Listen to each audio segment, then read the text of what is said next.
All right, guys, it's 6:04. I'm going to get started. My name's Ryan. I've recorded a video or two here and there with Dan over at Turbo. I'm going to start doing live sessions more regularly, so I'm sure I'll see you guys around. But I'm a React Native developer. Currently, I'm the lead mobile developer for a pretty large travel site. We're launching our iOS and Android apps in the next, I would say, 2 months. Been working on them for about a year. And actually, I'm an ex-student of Dan's a while ago, and I've been working with him on some other stuff ever since, and we're pretty good friends. So I told him I'd help him with some React Native stuff. He's obviously doing a ton of web React stuff, and I'm going to focus on a lot of mobile. And the way React Native fits in with Turbo 360, we're not going to get to today because it's kind of a introductory course, and I'd say there's a slightly steeper learning curve with React Native over some web stuff. So we're just kind of building a basic calculator, but as we progress and get into some longer format tutorials, and we start integrating into some backends and fetching dynamic data and whatnot, we're going to need Turbo. So for today, it's all local. I mean, pretty basic project, but just to get you guys familiar with React, some React Native components, and just more comfortable with maybe some more JavaScript, maybe a little newer. But as mentioned, I hope everyone set up their development environment ahead of time. It takes a while. It's not difficult. It's just a ton of stuff to download, and there's really no way around it. But yeah, I hope you guys did that and followed the prerequisite video. If not, just follow along anyway. And let's get started. So first, you open up your terminal. Go to where you usually do your development work. For me, it's my desktop. And as I mentioned in the prerequisite video, there's two ways you can set up your development environment. If you set up the preferred, more professional way, and you install the React Native CLI, this package here, what you do is you can just type React Native init and project name. We're going to call this My Simple Calc. Now this is going to take a couple of minutes because it's creating the folder, doing our npm install, linking it to Xcode, all of that. So it's going to take a few minutes. For those of you who might be running this on Expo and in the React Native docs, they talk about like the quick getting started guide. It's like the equivalent of create React app. It's create React Native app. You guys are going to type create React Native app and then the app name. Again, only if you can't get the other one running, as per the previous video. And then, so do one of those two. And so I'm going to cd into my project. And so I'm in my root directory of my project now. And sorry, I said the other one's going to take a while. It clearly didn't. This is the step that takes a while. So the first time when we try to launch it on the emulator, this is what it's going to look like when we're done over here. I'm going to close this out. So the first time we launch it on the emulator, it links it with Xcode, and that takes a little while. So I'm going to run that now. So pretty much always when I'm doing a React application, a React Native application, I have these two tabs always running. This is just to show you guys the other one. So I'm going to hop back here. And so we always need these two tabs running. The first one, we're going to go into our app and we type React Native start.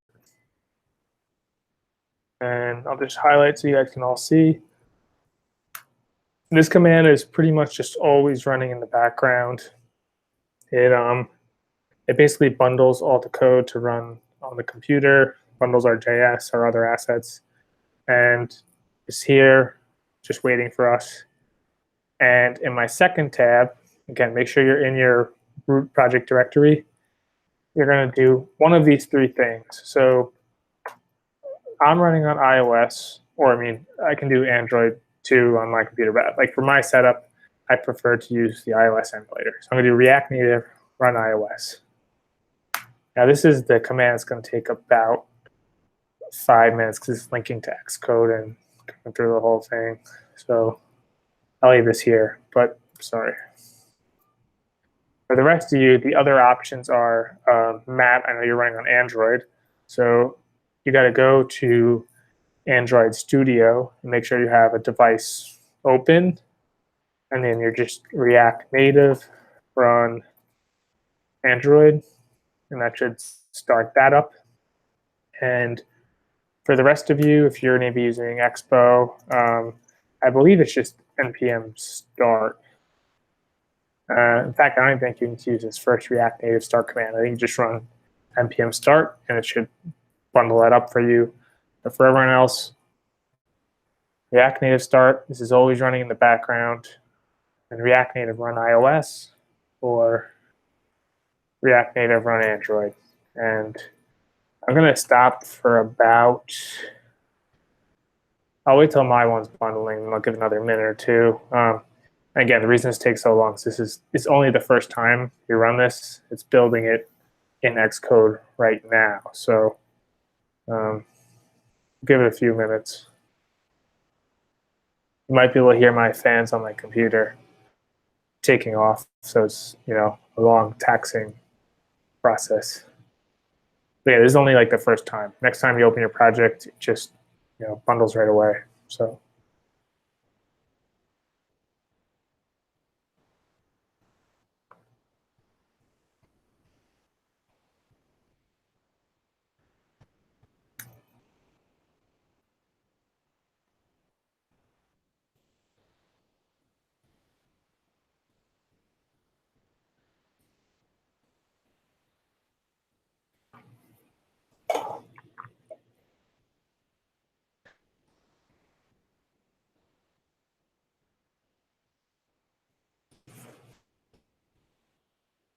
All right, so my build is finishing. It's loading it now.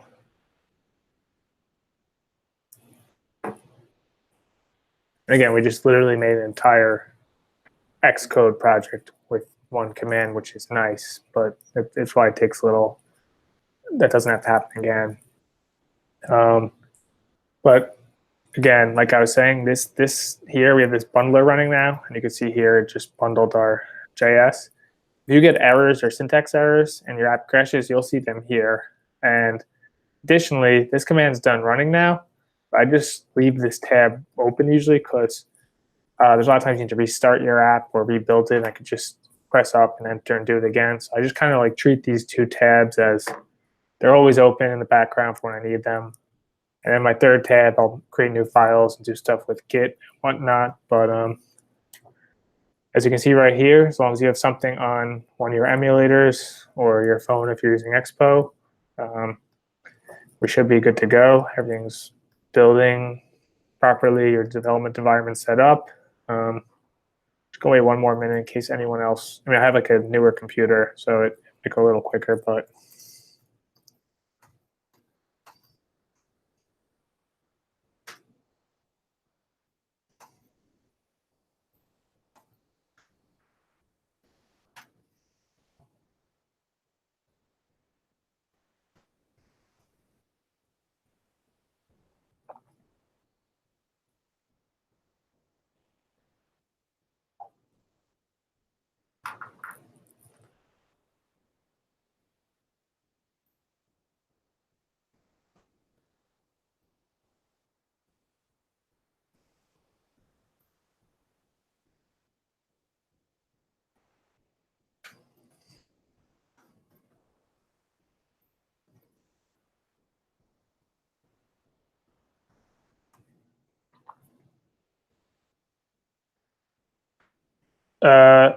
No. So Devin's asking, does it take this long every time?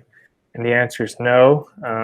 Just again to demonstrate, we just built an entire Xcode project linked to all like the required modules and whatnot. Just trying to close this just to show you guys. So like the second time you come in,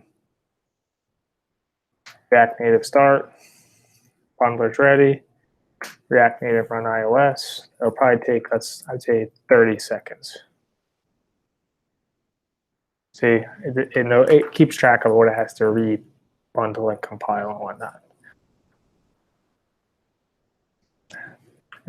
Devin, are you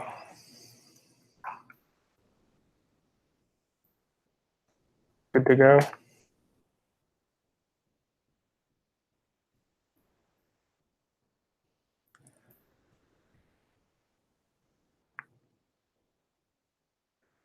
All right, so right here we have our app homepage. Welcome to React Native. Not terribly exciting. So what I'm going to do is I use VS Code. You guys probably use VS Code, Sublime, Atom, Notepad++, whatever you use. Just open up your project and just open up the whole project so you can see your file structure right here. And I'm going to try to enlarge this so that everyone can see. So you have an Android folder, an iOS folder, and this stuff you very minimally have to touch. For today's purposes, we won't, but later on, if you're going to be doing like professional level work and linking a lot of libraries and stuff, you're going to have to go in here and adjust some files. Some of the stuff you can do straight in Xcode or Android Studio has the same effect, so you actually probably can get around not even touching these folders. I prefer to do it right in the files themselves, but for today's purposes, we're just working in JavaScript, and you go to app.js here, you will see welcome to React Native, and that's what's showing here. So we don't really want any of this.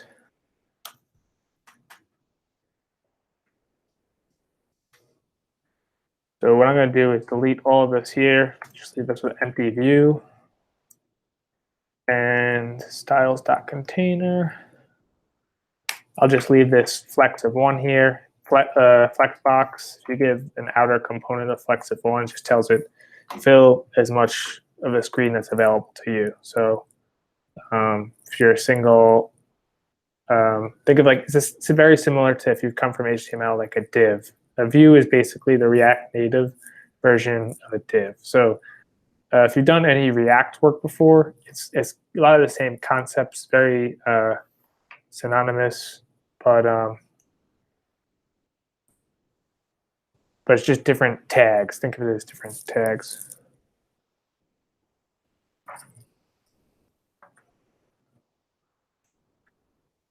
All right, so we're going to leave our view here. Think of this as your outer div, and we don't need any of this. We're just going to leave this flex of 1.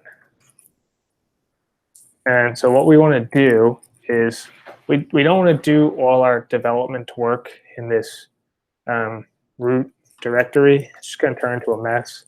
Like this is kind of our this is the root of our project. So we want to pull in other files. So I'm just getting rid of all this stuff without flow and whatnot, because we're not using that. And we're not using any of these vars. And now we're just using view and style sheet.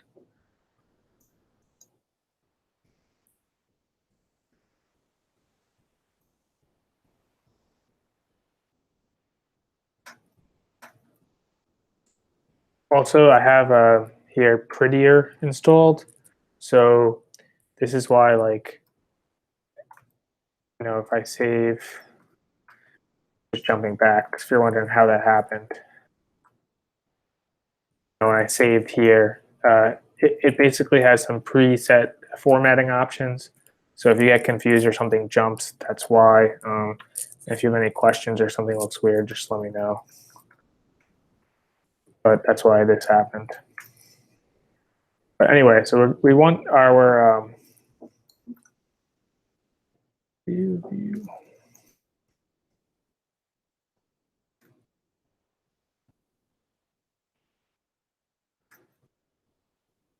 Sorry, the Prettier tripped me up just because I think you guys probably a little confused by why it's changing. Maybe I could disable it. All right, anyway, so this is our root project. And what we want to do is we want to pull in another page, because as our app expands, we're going to have, a login page, a home page. Right now we just have a calculator, so there's only one page, but I don't want to get into the habit of just building everything in our root. So what we're going to do is, in this view component, we're going to render another component called calc. So this here is another component, and it doesn't exist yet. So we have to import it.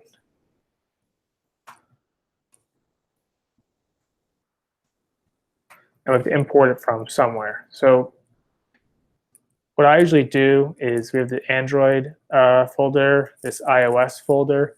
We're going to make a new folder called source, or a lot of people just call it JS.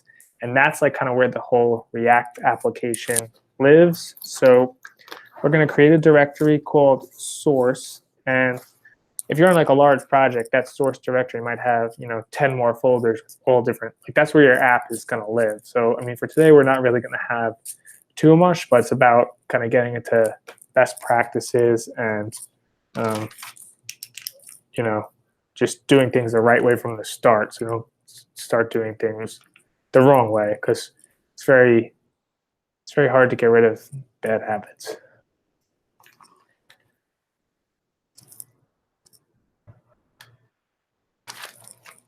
All right, so if you open up your terminal and go to that third tab, you type ls, it'll list your current file structure.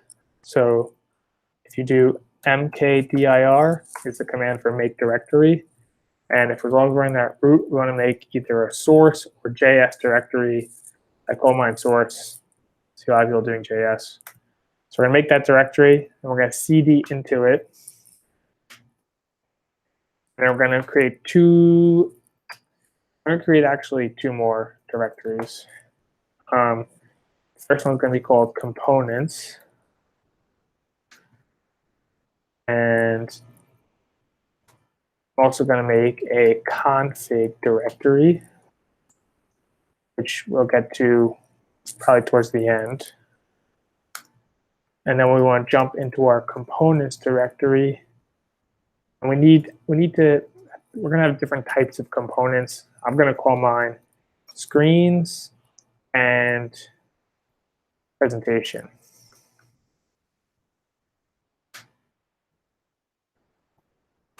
And we're going to cd into that screens directory, and we're going to create an index.js file, and we're going to create our calc.js. And this could be a little hard to follow, so I'm going to show you the file structure in the editor in a second.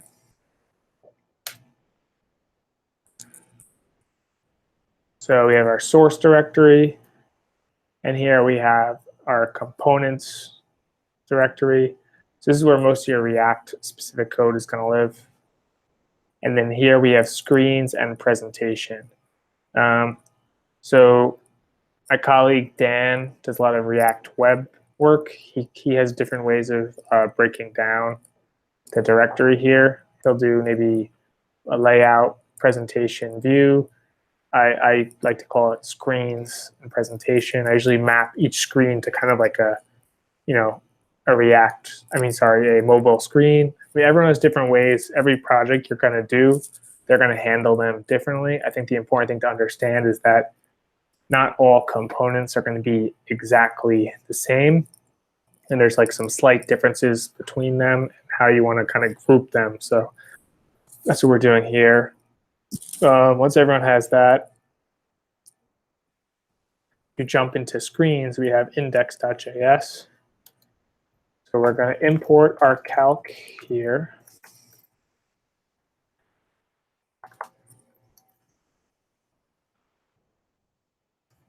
We're going to export it. And the reason we do this is because later on, let's say we want to import 5 different components from our screen directory, calc, home, login. They can just do the partial imports like this, and we don't have to do, one import for each specific component. So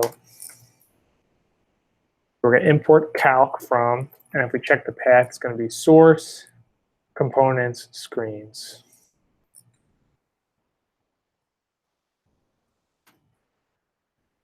And now if we go to our actual calc file, this is our, I guess this is the first React component we're making now. Import React component from React. And if you've done React before, you know it's class calc extends component. Then you want to export it down here. And every React component needs a render block and needs to return something. Now, if you're coming from web, you probably do, wrap everything in a div. But again, we're not doing web. We need to map everything to mobile components. So our equivalent is a view. So we want to import view from React Native.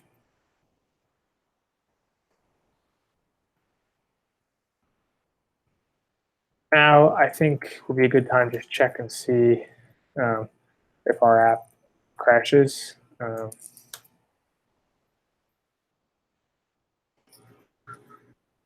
think returns from render.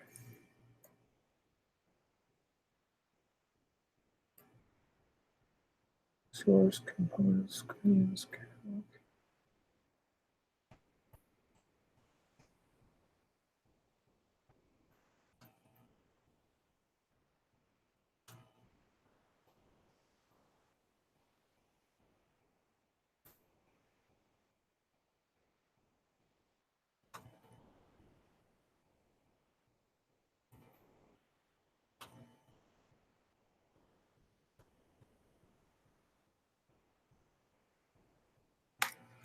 Sorry, guys. I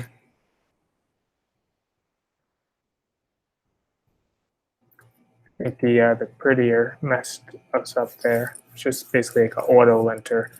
But anyway, just make sure there's your return block here, view. We're importing that new calc. Mine threw a semicolon here, which ended the expression. We had nothing to return. And you can see up there, it's very hard to see, it says test. We have 0 formatting, 0 anything, but I just imported text here and just threw in the word test to see if everything's hooked up, working properly, one step at a time. And so that's working, but that's not what we really want. So let's make sure that this component here is filling the screen. So the way we're going to do that is we're going to give it a style. And so style is how you style React components, and React Native components. And it's all the styles are the same as, for the most part, CSS styles, and acknowledging that it is JSX. So if you guys are used to CSS typing like font size. But for this, we're just going to give it a flex of 1. So that should fill the screen. And the way we'll check is we're going to give the background color of red. So let's just see if that works or not. So yep. So we now know that this calc component that we're importing to home is filling our whole screen. And again, right now it might not seem like there's any reason for it. Why not just do everything here? But we're going to get to points later on where we have 10, 20, 30, 40, 50 different screens. We need a way to handle them. To make sure they're all filling what they're supposed to fill. So if we jump back to calc here, I'm going to open up this calculator. So the first thing we want is to have kind of some sort of space at the top here to display some input. So again, from web, you have various ways to do that, forms, inputs. React Native is called a text input. Now, if you're wondering like kind of where these components come from or like how I know them, the React Native docs are actually very good. I'm going to see if I could just open them quick to show you.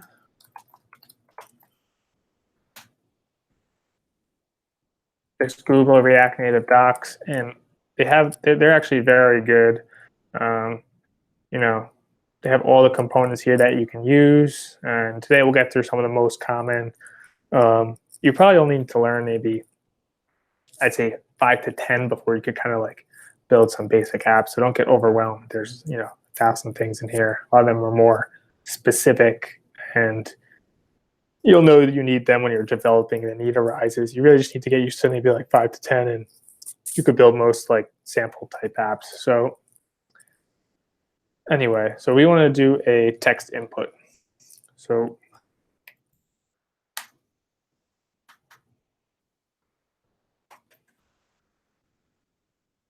and let's give it,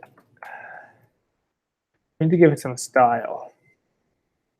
I'm going to give it a height of 150 pixels. I want to take up my whole screen, so I'm going to say 100%. And in JSX, let's do the number 100 plus a string here for %. And we need to give it a background color.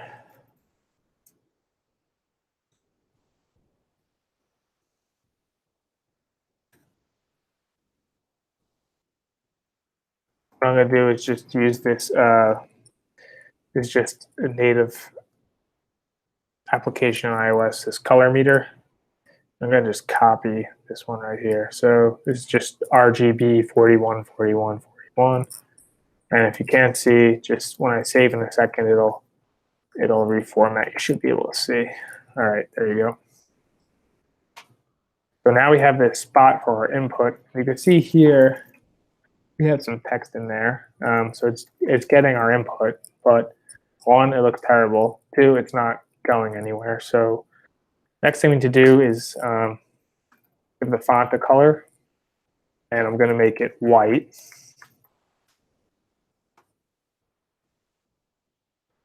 And increase the font size to 48.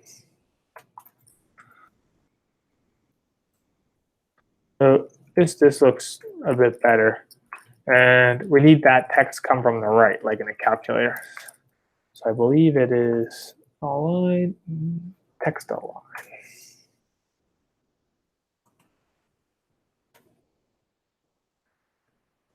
All right.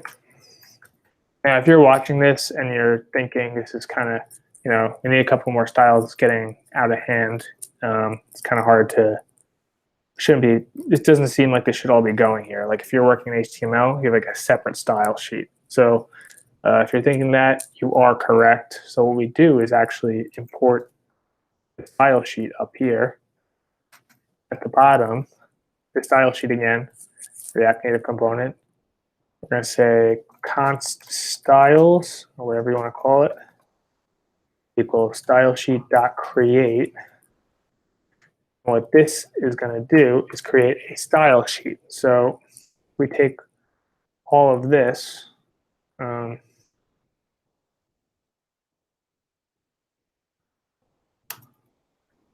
we just want to say styles dot input. Come down here and we could say input and paste all that in.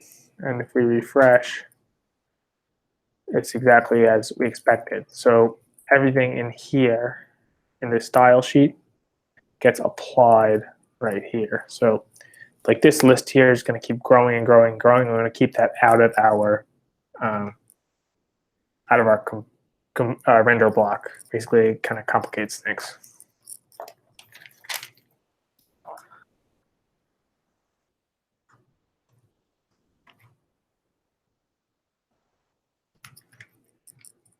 Oh yeah, I'll just stop for a second, make sure everyone's stuff is building, displaying, and then we'll move forward.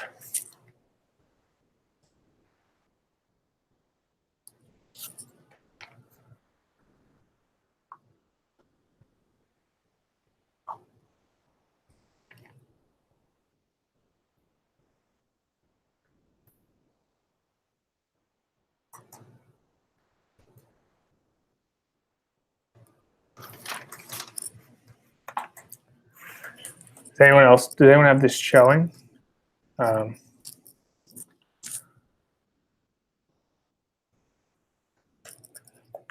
Matt?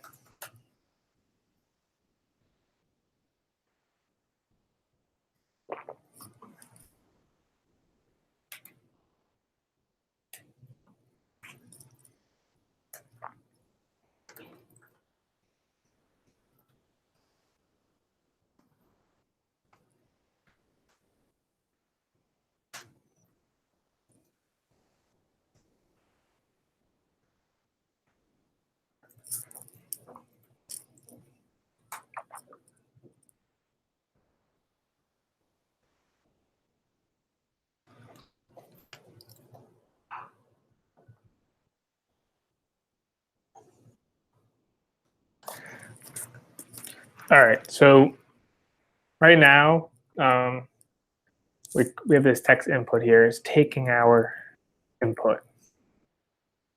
Problem is, we're going to want to do something with it, and how do we access that? Because right now, we have no way to access that input. So again, all straight from the docs. Basically, the text input is going to have a value, and by default, that value is what we type in. If I say here, give it a value equals 360.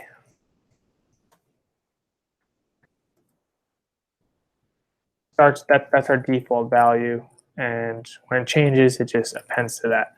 So what we basically want to do is override what happens when we input text. Basically, the point is we don't want text input to know too much about, like, it's kind of going to be like a quote unquote dumb component. We want to tell it this is going to be your value, and we want to tell it when something happens, or when you get some new text input, this is what you do. So by default, this is the property. It's called unchanged text. And what you want to do is provide a function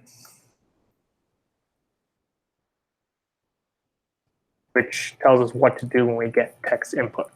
So in order to provide that function, we need to create one. So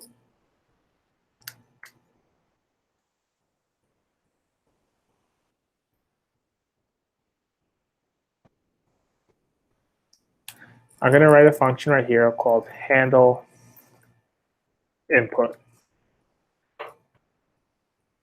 What it's going to do is take some text, and if you're familiar with some basic JavaScript, computer science, we want to save the text. So this is now very React specific. So every component has this idea of state, and each component keeps its data in this local state. And basically, the whole idea of not the whole idea of React, a very important feature is components have their own state. They keep to themselves, and they share what's called props with other components.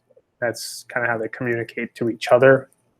But basically, we want to set the state so we can access this text. So on change text, and I'm just going to pull up the React docs again, just to show you guys.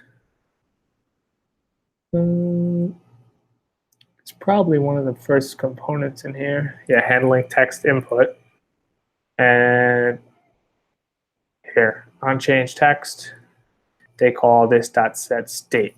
So we're doing something similar. I like to do all my like stateful operations in their own functions. So basically, when we set the state, we're creating something in memory to the component that can be shared across the component. So when I call this dot set state, and it's like so this here, it's like a basic JSON object. So what we want to do is we can put any key we want here. I just usually keep them the same.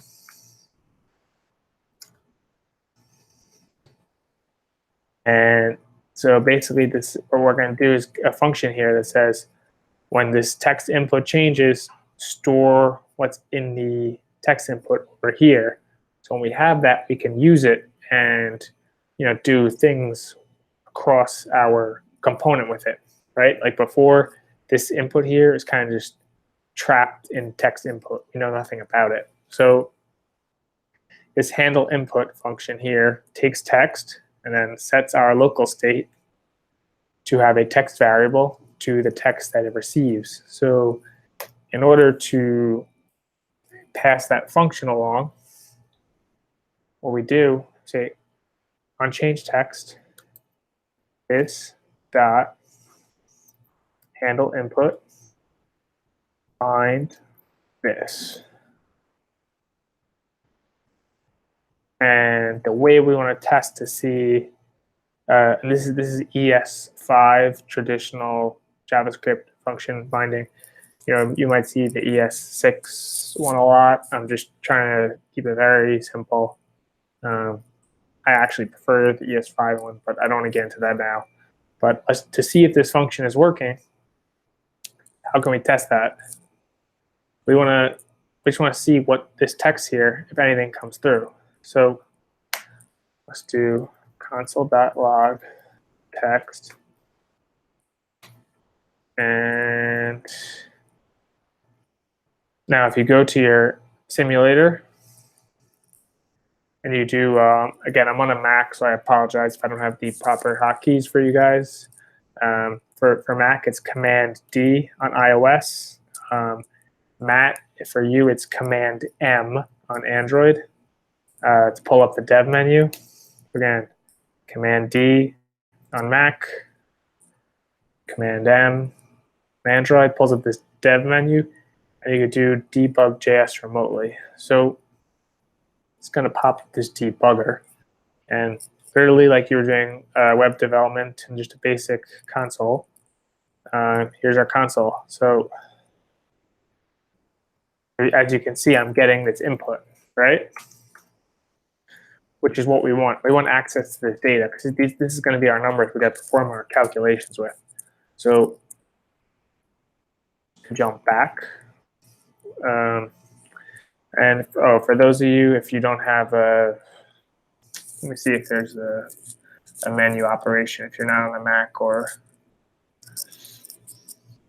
To be honest, I'm not exactly sure, but there's a way to pop up your dev console. This is something you're going to do pretty frequently, so I would say look into it. If for some reason you can't find it and you just need a temporary quick fix, you can just do an alert. What that'll do is alert our text so we know it's working. And that's not preferred. It's not the real way. But if you just can't find your dev console, that should do for now. Anyway, so we call this .set state. You saw in our console log our text is coming through. Now we want to access that state. So the way we reference anything that's saved in our state is this .state and then our key. So here our key is text. So we can call this again anything we want. There's just a key, like a standard JavaScript object. So we could call it my new text, or I'll call it input text. Just to, I know we have like the same variable floating around, could get confusing. So this .set state input text, and here my value, I want to say, so the value of the text input, when we change this, it's going to have no control over its own value. we're telling it when the text changed, give us back the text to our, the parent component, and then we'll tell you what your value is. So what we're going to do is call this.state. What are we saving as input text? And now I believe this should crash, but let's see. All right, so why does this crash? Does anyone have any ideas? So when our component mounts, so we make this new class or a new object, right? And we tell it your value is this.state.input text. Input text is created when our first text changes. When we first start, there is no variable, so it's crashing. So if you've come from like an object-oriented background or had done some stuff with React, you'll know we can create a constructor.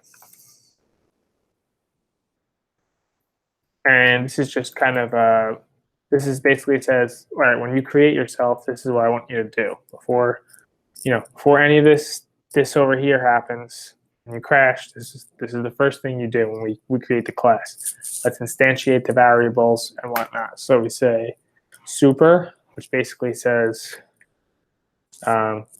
this. You're gonna, by the way, you guys are gonna do this like 10,000 times every time you make like a React component. So if you're getting lost, just it's pure repetition learning. Don't get discouraged, would be my point. But super says call what we're extending component, right? So just whatever you do in a normal component, do that. And then I say this.state equals, and then this input text here, let's give it a value so that we don't crash. And I'm just going to give it this blank string here. So let's refresh that. All right, so we're looking good. Oh, also, I'm going to change this. It looks too big. It just looks off. I'm going to make it 100. That looks a little better. And just for fun, I had a project I was working on, and iPhone X came and ruined everything. So I'm just going to switch this to iPhone X so you guys can see the weird layout.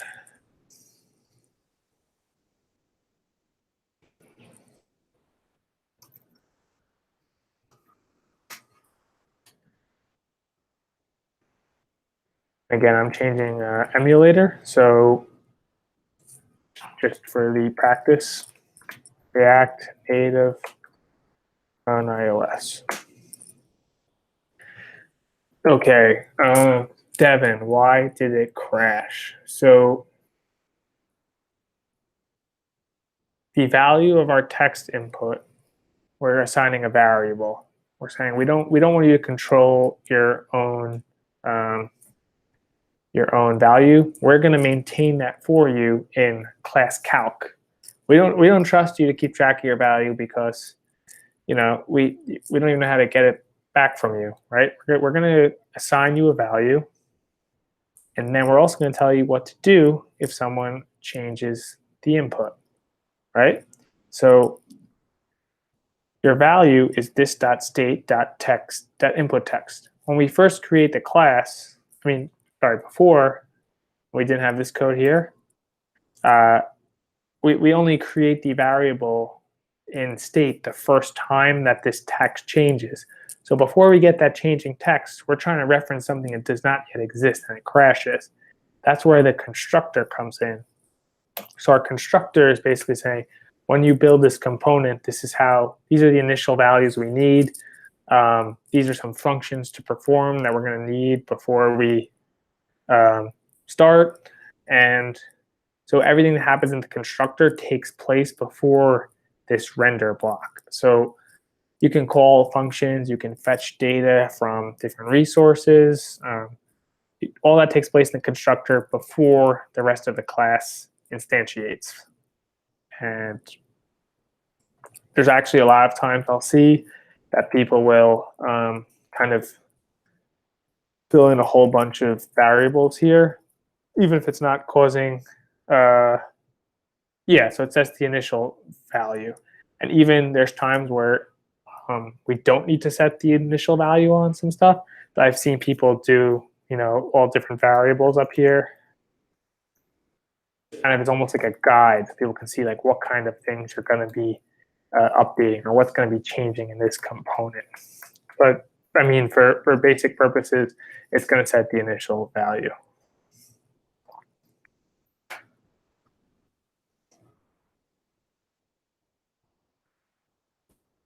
All right, and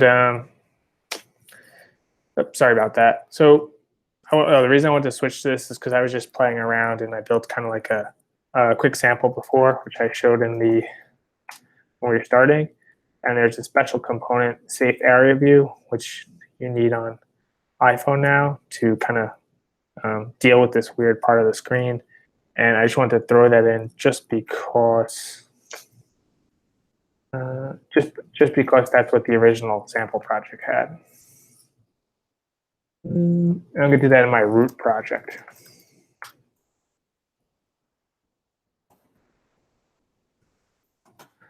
I'm curious if this, I'm fairly certain if I remember, if you guys do this on Android, it'll just do nothing. But this is how our numbers and stuff don't get cut off by this weird bar. You'll see the same down here.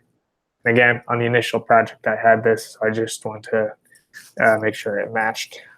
All right, so to go back to our calculator, we're getting our text. The value, we're now telling our text input what its value is from our this.state.input text. So next up, I think what we want to do next, we can either make some buttons. Yeah, let's make some buttons next, and then before we get into like calculations and stuff. So I can get rid of this background color red, and the reason I did that is just because sometimes I'm just kind of, I want to see if something shows up. I want to see if before I go crazy, why can't I find this value or this or that? Let's just make something red, make sure it's showing up, make sure what I think, like I think this screen here is taking up full screen. Let's just double check, because I mean, there's FlexBox and all these different like styles and properties, and it can get confusing. And sometimes it's easier just to say, hey, make this whole thing red. Is it showing up? Okay. So here's our text input. We need some buttons here. So I'm going to just keep it simple and do 0 through 9, plus, minus, multiplication, division, and equals. So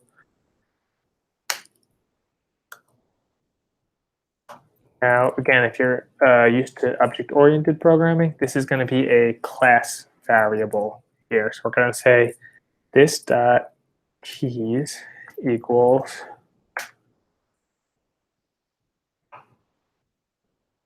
call it valid.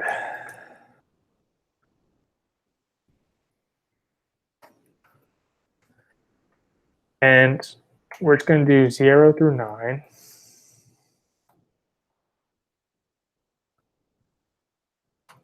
And those few signs.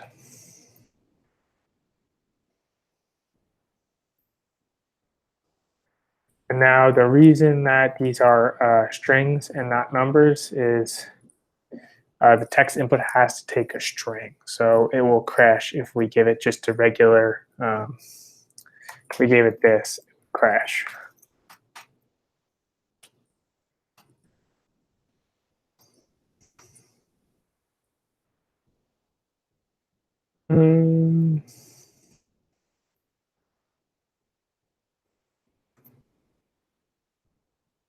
And we're just going to give it plus sign,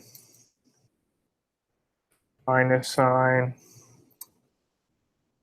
division, and multiplication. Use the asterisk, not the Roman character X, and equal sign.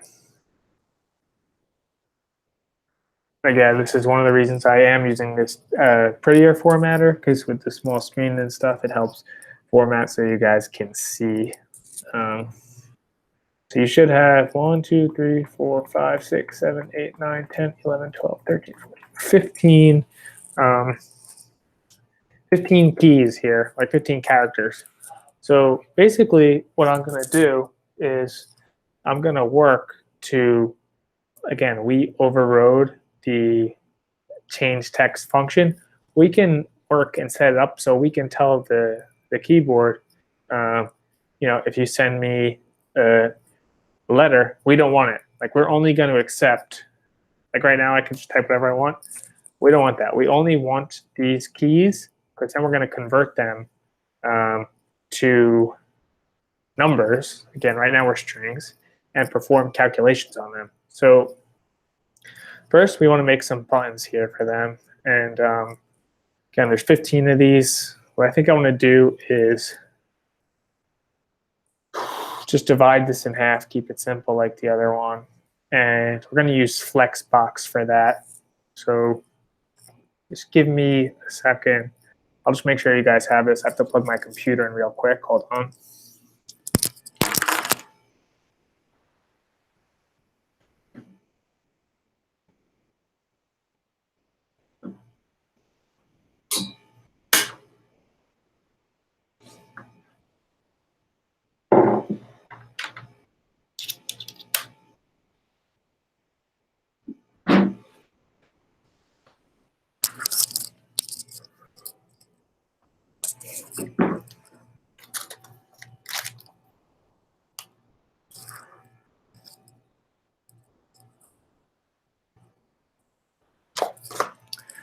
All right, so everyone has that here. We're going to make these keys.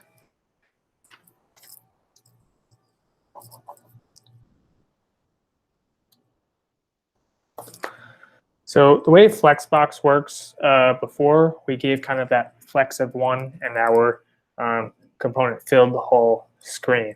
What happens is, let's just say we have two components in the same level. So I'm going to make a view here, a flex of one. This should fill what's left available to it. And again, I'll do the same thing I did before. Oh, is this working? Let's just do, a random background color. And refresh. All right, so this box here is what we expect. So again, a flex of one will fill the entire screen. The way FlexBox works is it looks for anything else at its equivalent level.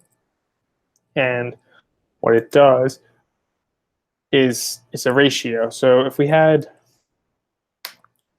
another view in here that was also flex one,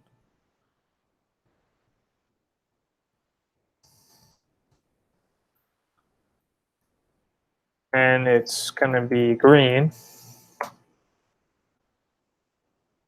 it adds up the total. So they say to the area allotted to us, the total flex is 2, or each one. So each one of these is half. So if we refresh this, it's half. At the same time, we give this a flex of 10, a flex of 1. This is going to be 1/11th of the available area. So like that. And also, just for one more twist, I guess, if we say flex direction row, I'll just do it and you guys will see. I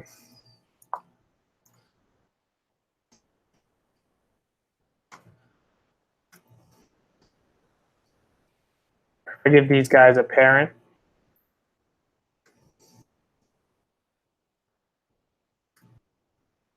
You guys don't have to type. I'm just trying to demonstrate how FlexBox works.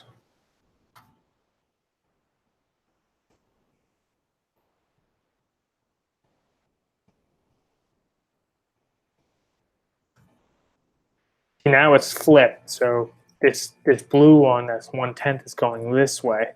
So the flex direction tells us which way do we want to divide up the screen. So that's row, And the default in React Native, and I think maybe in the web too, I assume it's just always column. So saying, hey, this whole screen here is going to be, it goes by like parent to child. So this whole screen here is going to be one column. And for our two children, we have a flex of 1 and 10. So the one that's 1 is going to be 1/11th of the screen. It's just like a ratio, the allotted space. So when we do row, it's the same thing. It's just flipped the other way, saying, all right, this whole screen is going to be 1 row. The blue space is going to be not 1/10, 1/11th, because it adds them all up. Same as if we had if I threw one more in there. G1. For example, if I just made this one flex 10, it's going to be, these two are going to take up most of the screen.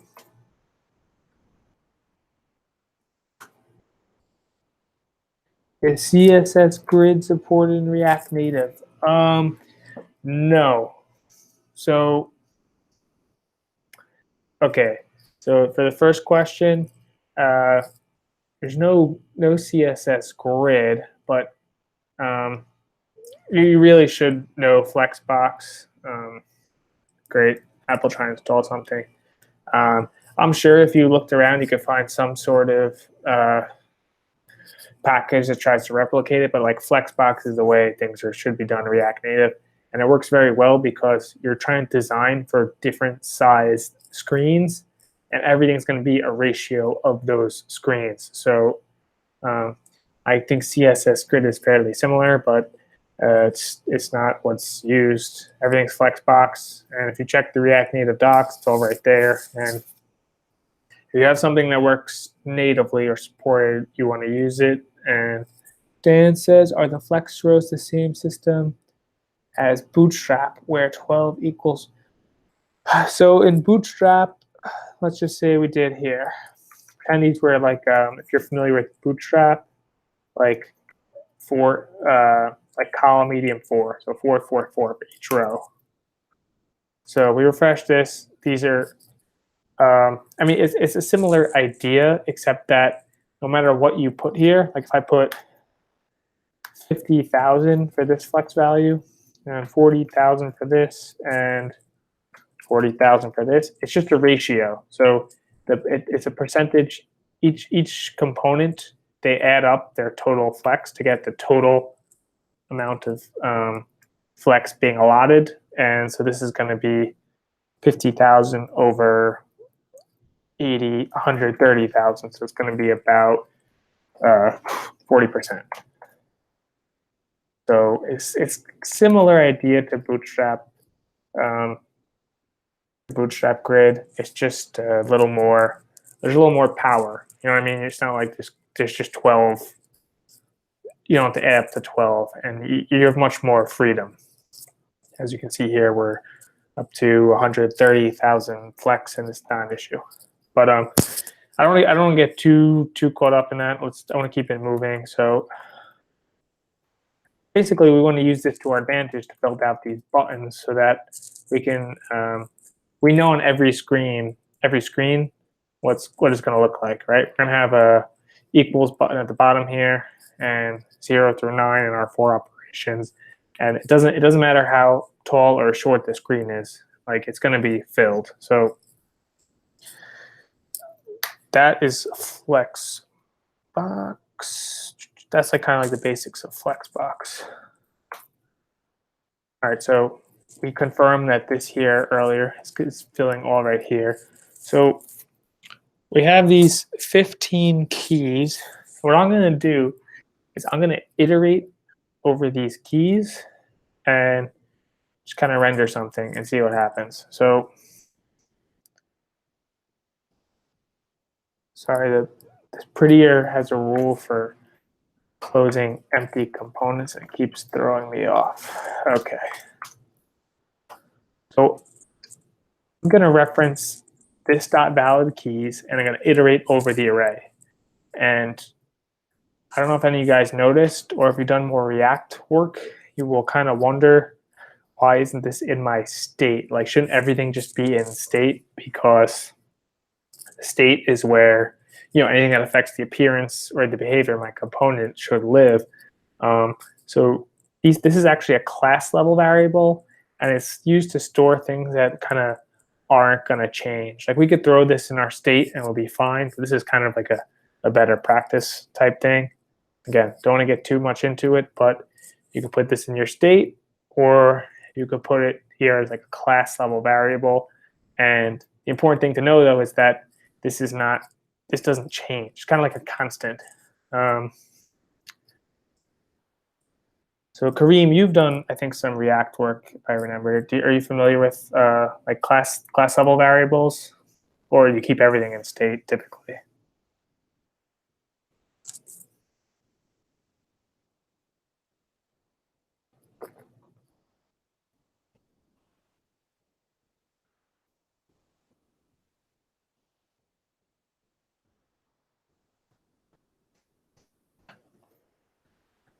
All right, so what we're going to do here is we want to iterate through it and map. The map function is basically going to return. It's going to return a component each time we call return. So it's just kind of standard ES6, standard React. You're going to use this function a million times. So, and these tags here basically are like JSX tags, and then it's just repetition. Do a whole bunch of tutorials, and it'll just kind of be second nature. Okay, so right here, so basically we're evaluating what goes on in this function, and I'm going to return some different components. So when our component here actually renders, what's between these tags kind of disappears, and it's just the components we return. Okay, yeah. So Kareem, that's that. So I think this is actually, I don't want to say a newer thing, but I've seen more people shifting towards using class variables, and you want to keep things there that aren't going to change and don't affect the appearance. I mean, we haven't got too much into state. We're going to in a few minutes, so it'll make it, when we do, it'll make sense, like why we keep some things in state and why we keep some things in just regular old school variables. If you come from other programming backgrounds, think almost like a constant, or you want access to it everywhere, but it's not going to change, right? So we don't want to be tracking that. So we kind of like anything in our state, we kind of like basically our component here, like any change in state instantly is displayed in our render block, our return, if it changes. So we don't really have to tell it to do anything. This just always is going to render the proper state. It's kind of like one of the big ideas behind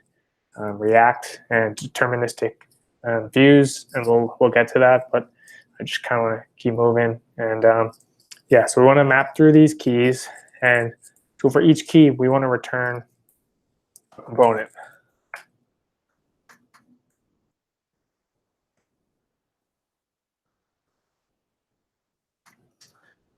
Sorry, guys. This is actually one of my first live recordings, so bear with occasional typos. So I'm going to give this a flex of 1. So I do this, we're not even going to see anything because we have 15 empty views. So what I'm going to do is give it like a border width of 1. Let's see if that works. We might need a border color. Wait. I need to return the component. All right, so for each of these keys, we've made this weird looking box, but the point is it's working. All right, we're iterating through our keys here. We don't want to type out 15 keys in a row, right?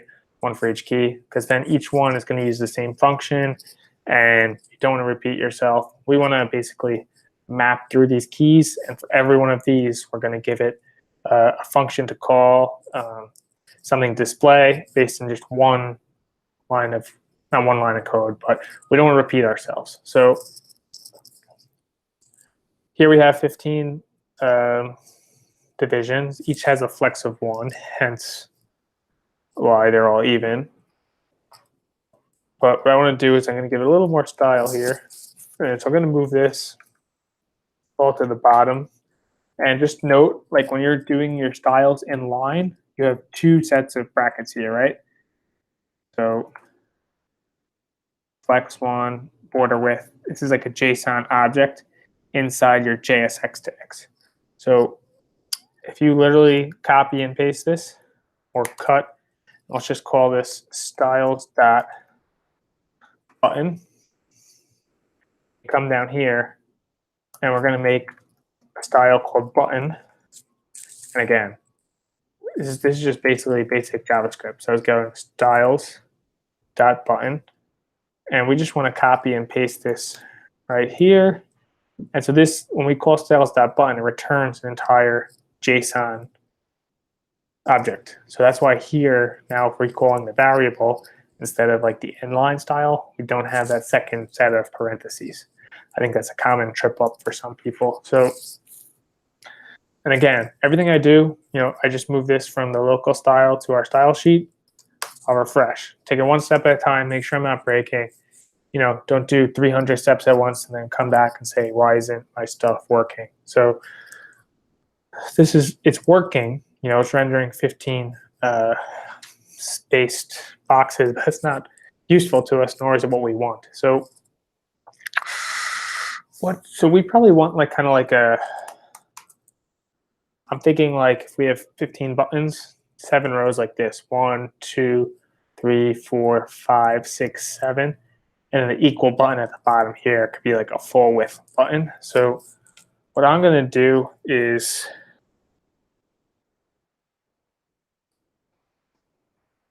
we want 7 rows or 8 rows. Let's do this. Sorry, I'm kind of thinking out loud here.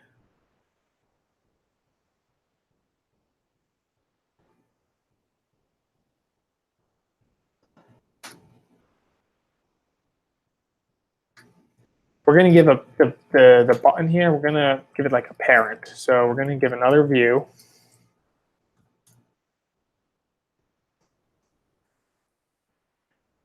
And this is going to be view style. I'm going to call this row.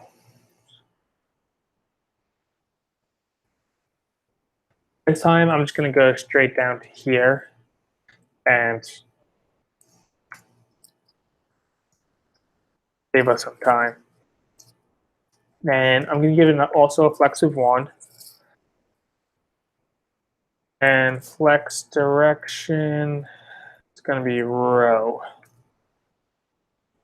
So let's see what this does. All right, so good. No, wait.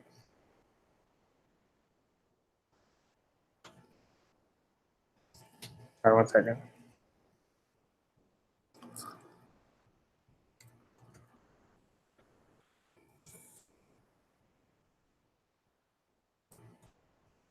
Okay.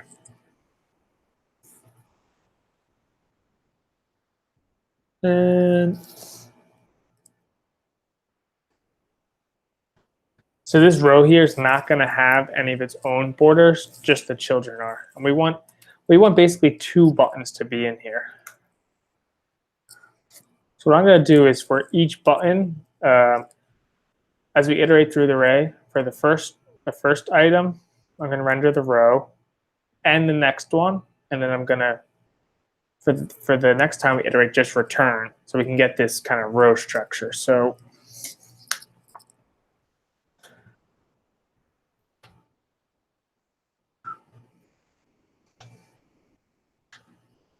if I'm on, just bear with me for a second, and then I'll.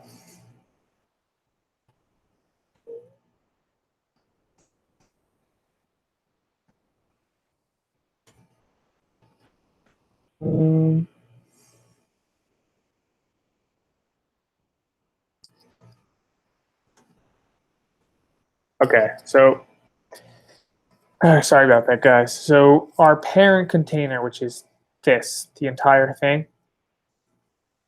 Sorry, I'm trying to. All right, so our parent container, this entire thing here, is we want the flex direction to be column. So we have a column of these children components, which right now we have, I think, 8. 1, 2, 3, 4, 5, 6, 7, 7. I'll fix that in a second. But so we have this array of our children, and we're in a column. Now, for each of these columns, we want this to be split into 2 buttons. So here I say style.button. We need 2 buttons here. We're basically iterating through our array and rendering every other. So there we go. Now we're looking kind of like a calculator. And styles.button. And for each of these buttons, we want to give it some text.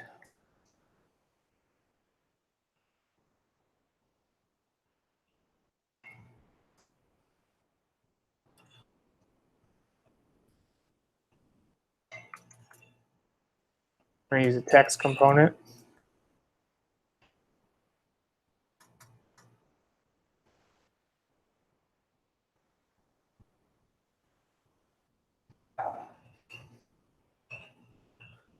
I'm just going to say test.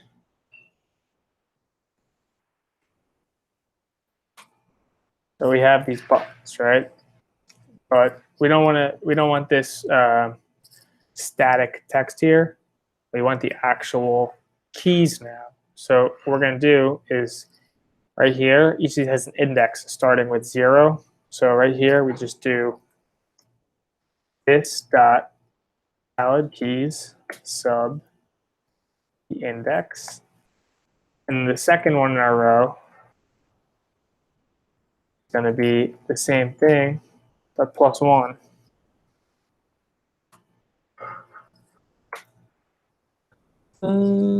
One. That's not what we want.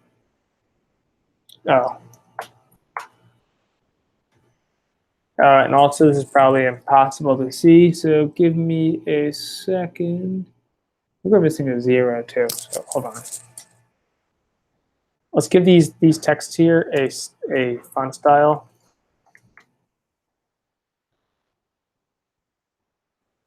We'll call it button text.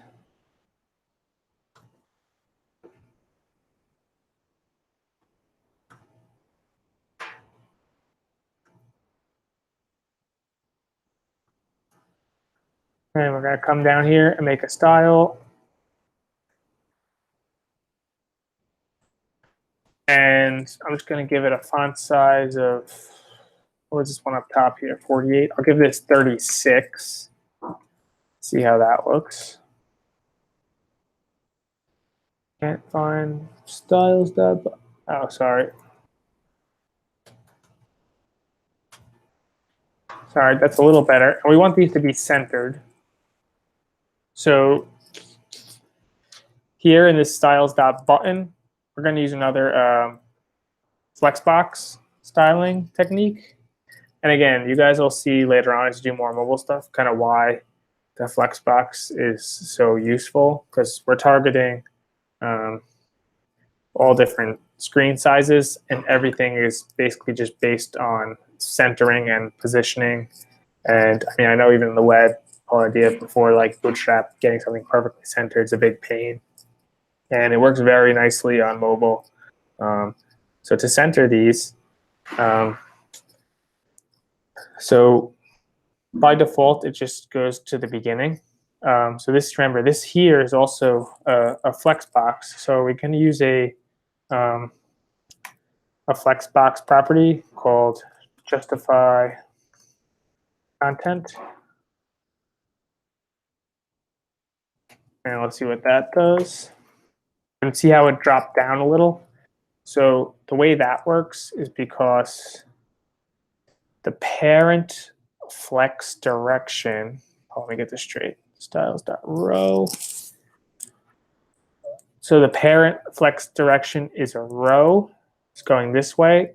So when you justify your content, you're doing it the way perpendicular to the parent. So just to, if we switched it to column, it would move it left and right. But there's also, I mean, it's kind of just confusing for no reason if you ask me, but there's, so we're going to use another one called align items, also in the center. And here you go. This goes in with the direction of our flex direction. So this should pull these all to the middle. So now we have all these showing up pretty nicely. And again, no matter what, Android, iPad, Apple TV, everything's just based on ratio, so it's very nice. The one thing we're not doing based on ratio is this, so that might be a little off, but yeah, that 100 pixels on TV won't really look that good, but I didn't want to start with that. So we're missing 0. So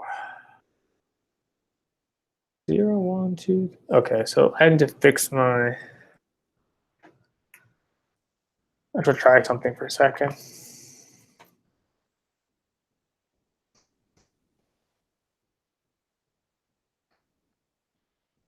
One, 2, 3, 4, 5, 6, 7, 8. Okay.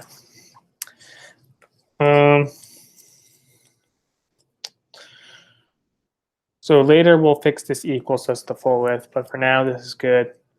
Does anyone need a second? At 7:30, I'm gonna give a 5-minute break, but let's keep going for now.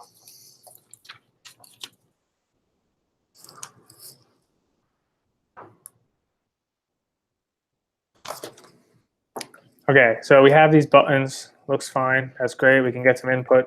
Well, we want to filter this out, but you know, this kind of looks like a calculator. So do a little FlexBox, a little React stuff. Now let's actually make some buttons. So if we're in web, you know, you have a HTML button, right? We don't have any idea of a button in React, so you need to import this component. And I'm just trying to make room here, so please ignore my poor spacing. It's called a Touchable Opacity. And now, basically, what this does, it wraps all these other components, so we can have an image, a text. These are right here. These are just views, and what it does is it makes it touchable. So import that to your project and scroll down here, and it literally has all the same, for the most part, styling properties as a view. It's just touchable, and it gives a little bit of like a feedback, you'll see. So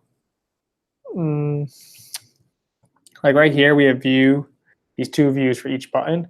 We're going to change these all to touchable opacities. So there's 2 opening, 2 closing tags. Let's change those.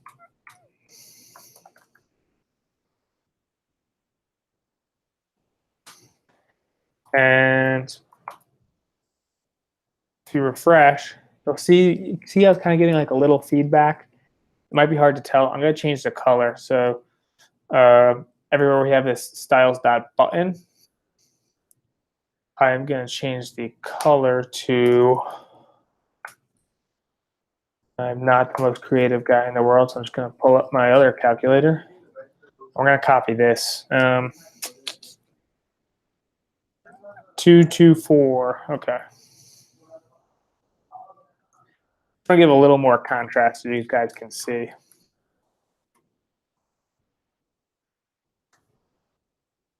You see how when, like, now these are buttons, right? So they when we press them, we get an event. We want to handle that event. And I'll give you guys a second just to get this going.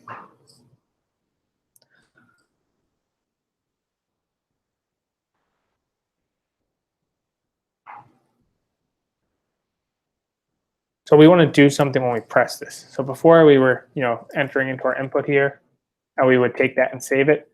What if we could take the input from here and render it up here. So that's what we want to do. So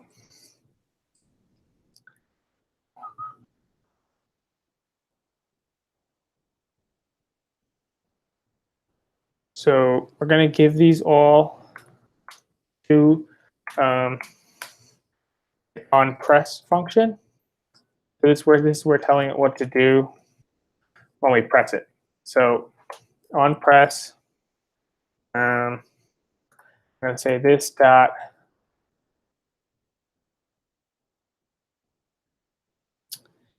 I think we should use this handle input that we already have.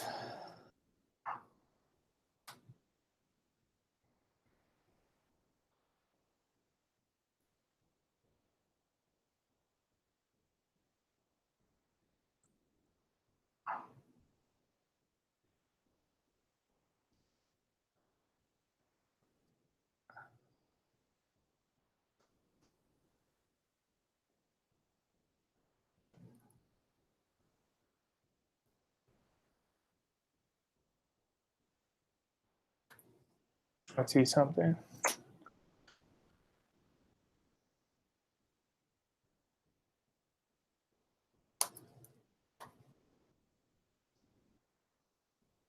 Okay, so we can take this handle input function, which is already taking in some text, and again, just alert it out, make sure it's working.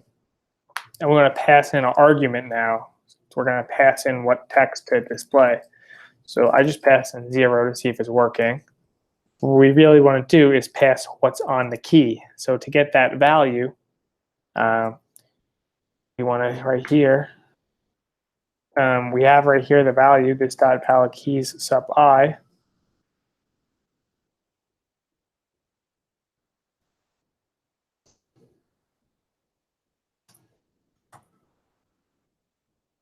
And then the other one, we're just going to copy the same on press.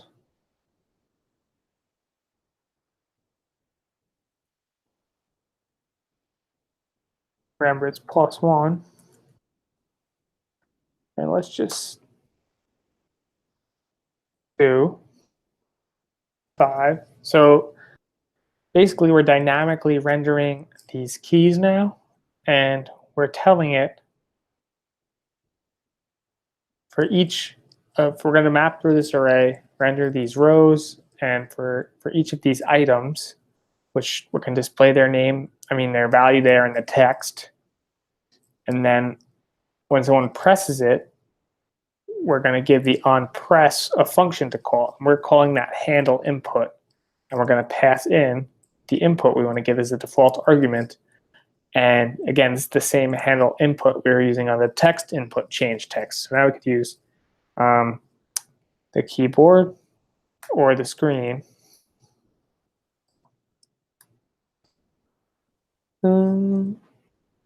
Okay.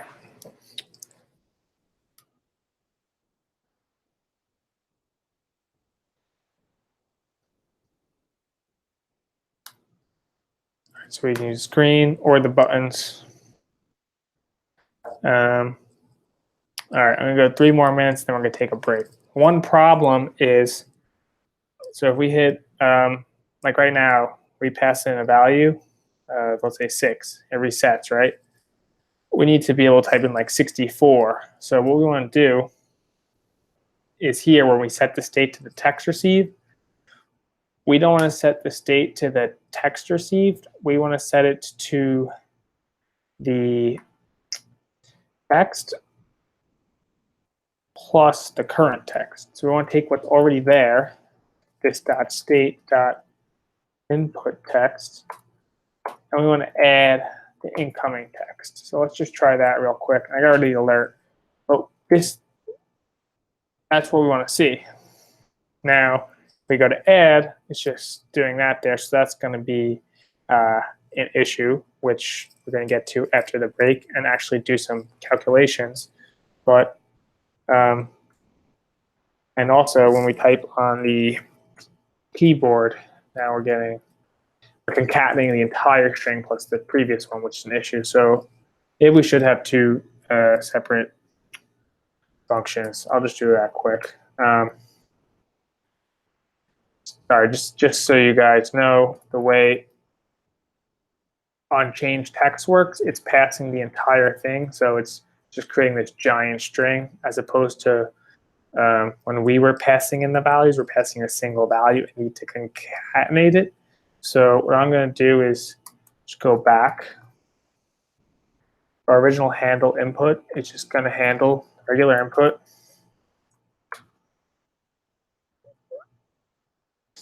All right, so this isn't working now, but our actual keyboard input is working. And we need to fix this issue again. So we're going to do almost the same function. I'm going to call it handle button input. And we're just going to do what we just did. And the reason that works is because, I mean, we need to do this is because we're passing in a single key value when we do those buttons. So we need to reconstruct what should appear in here. And we just need to now find this function instead of the previous one.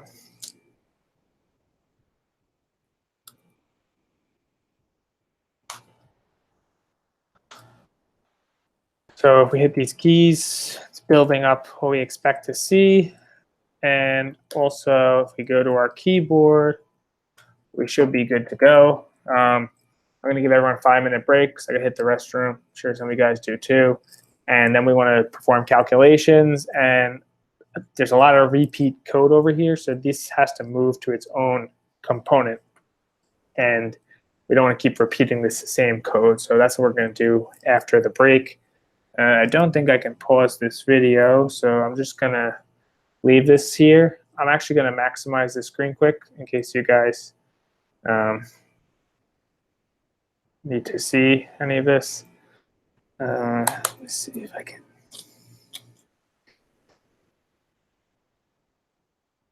I'll scroll through quickly just so in case you guys are lost. I'll do a quick recap and then I'll leave it on something so you can see.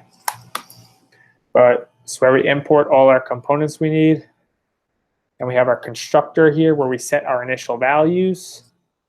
This .valid keys is all the keys we're gonna want to accept in our keyboard. And this is a class variable, which means we can access it anywhere here. Handle input is a function we assigned to our text input. So when the text changes, like from a keyboard, we update our local state. And we also made this handle button input, which is very similar, except now we're just receiving one digit at a time, like 0, 1, 2, 3. So we don't want that to replace our whole state.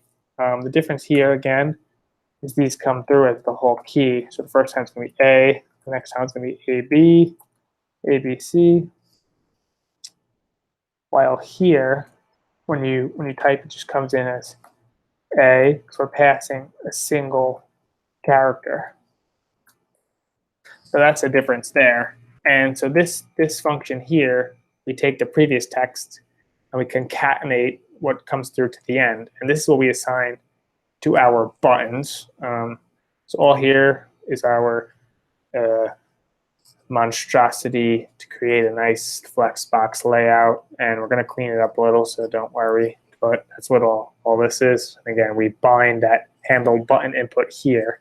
We pass in each key so we can set the individual values. And then down here, we have all our styles. We want to pull these out of the component. I mean, as you can see here, we can put them in the component if we want, but if we had all this, it would be even harder to read. So that's why we pull those out. So again, as a quick recap, let's all break for 5 minutes. When this is 7:38, I'm going to come back and I'm going to leave this right here while I'm gone, in case you guys need to, fix something. Any questions, let me know in the chat, and I'll address right when I'm back.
All right, guys, I'm gonna start up in a minute or two. Someone could just confirm in the chat that you still hear me. Everything looks okay. We'll start up again in a minute.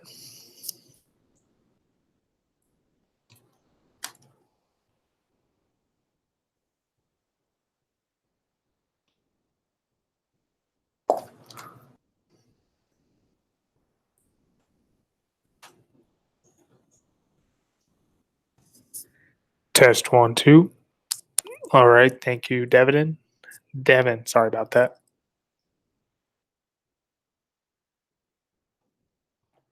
All right, so we have our input coming in. Calculator looks nice. Got a snack. Hit the restroom. I thought of something while I was gone. Say I hit P. We don't want these extra keys coming through our calculator. So we need to sanitize our input. So the way this is going to work is, trying to think if I want to. I mean, everything coming from our keys is fine, but from the keyboard, it's not. So what we're going to do is, here we have an array of valid keys. What I'm going to do here is say if, sorry, I'm trying to think for a second. Let me get the last character and just see if we can use it or not. This might get, I'm going to skip this for now. We have limited time. But basically, we would want to check if our key is in this array. And if not, we want to throw it out. I'm going to make a note to come back to this at the end. Now we're pretending we're using our buttons here. So that we'll come back to that. Anyway, so we enter our stuff, we get some numbers. What happens when someone presses the plus sign or the minus sign? How we perform our calculation. So what I'm going to do here on handle button input, I'm going to make an array. So it's basically the same idea. I just kind of want to keep it moving. We're going to make an array here.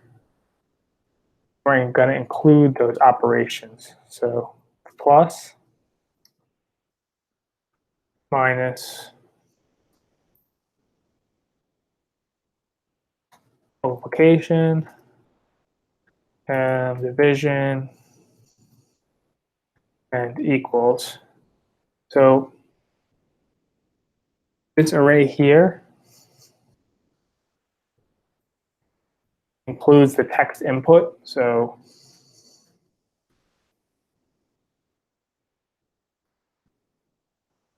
if you try to find the index of something in an array that doesn't exist, the response is -1. So I'm saying if it's not -1, it means it's in this array. It's 0, 1, 2, 3, or 4. So if that happens, we want to return for now. Let's try that. So again, it's the same idea as sanitizing the input as we would do up here, but we have to strip the last letter from the text, and I don't want to get into that now, and I just want to keep this moving. And let me fix this screen, sorry.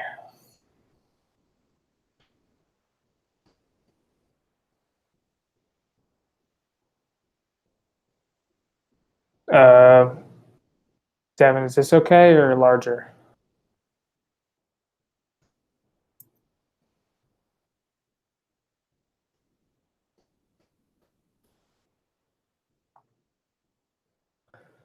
All right, I mean, that's pretty much as big as I can make it. Otherwise, I'm not going to be able to see what's going on. So I think that should be good, though.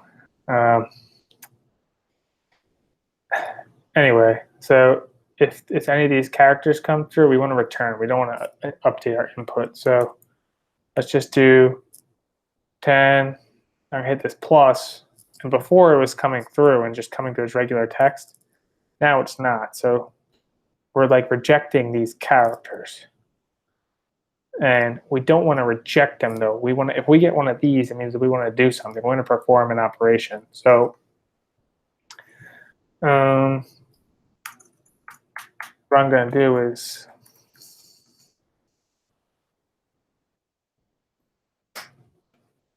going to call set state. I want to save this to say, hey, we just got, we want to perform some type of operation. Let me think. I'm going to pull equals out actually, but I'm going to call this pending operation. And we're going to pass the text here. And then we're going to clear our input text. So what this is doing is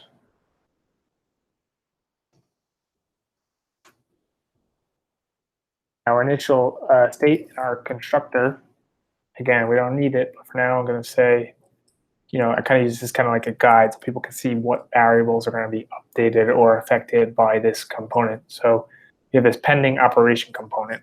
And now when we receive a plus, a minus, multiplication or division sign, we're going to set that to be a pending operation. Think of like almost like a queue, and then we're going to do something. And because, let's just say you're on your calculator, right? And you do 102 plus, oops, hold on.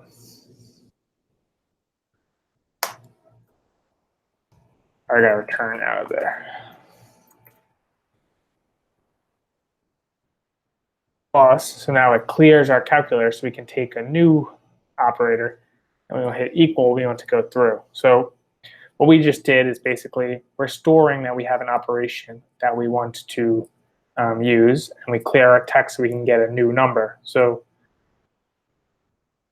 a good thing to point out that we missed is we need to save the first operand. So right now, it looks good. Say 102 times 3 or times 5. We just deleted the previous text. So additionally, we're going to want to do this. Call it first operand. I don't know if that's that's correct. What we're going to do is we want this to be the current input text.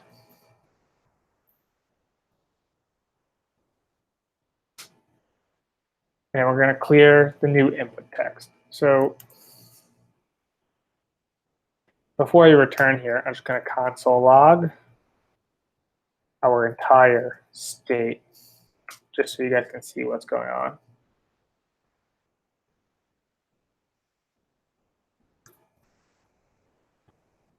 And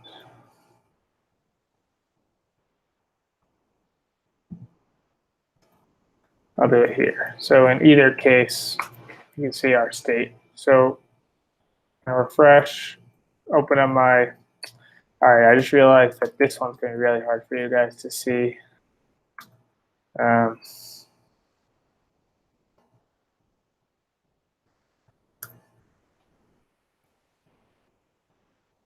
Again, make sure iOS users Command D, debug JS remotely. If you're on Android, Command M. And then this unique key prop we'll get to later. But anyway, let's keep going. So I do 103. And you'll actually, I should point out, this is a step behind because right here where we're logging this .state, this is asynchronous, this .set state. So it's like, it's right behind this is set. So if we can just ignore that for a second. We jump back here. Now, the important thing though is we have all this input here, right? Now what we want to see is when I do plus, and this clears, and I go to do a new input, we have the old number saved here. So now we have this first number saved. Now we're taking our second number, and we know what pending operation we have. So, I mean, I think at this point it's pretty straightforward how this is kind of all going to work and kind of fits together. So to jump back here, we handle button input. I'm just trying to think how I want to handle this. don't want to make separate functions or whatnot.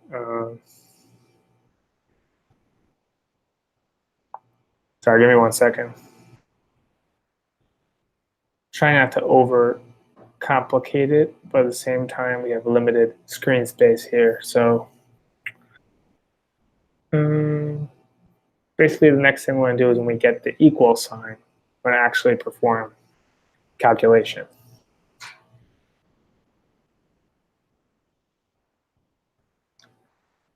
So what I'm thinking is on our handle input here, we can throw the equal sign back. And then for each of these cases, we're going to call another function. Like this is kind of our, this function kind of handles the input and sends off an instruction to another function. So like,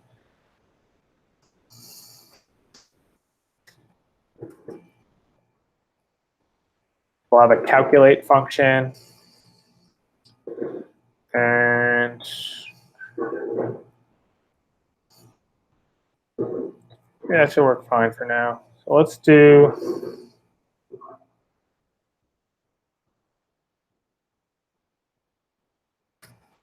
so what I'm going to do here is say else if x equals, it's our equal sign,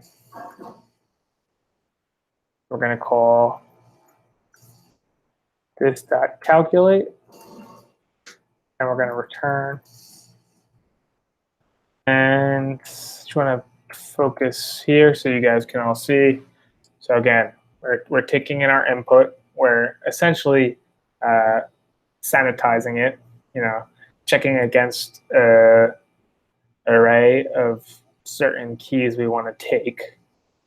0 through 9 is what we want.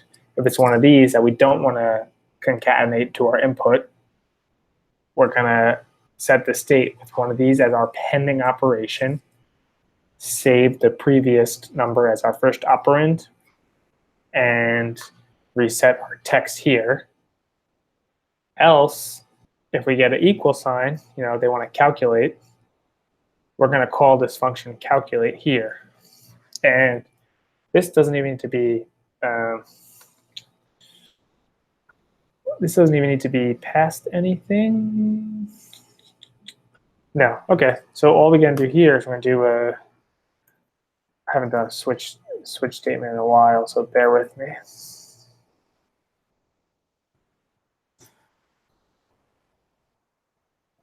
I'm going to call a switch on the pending operation. I'm going to call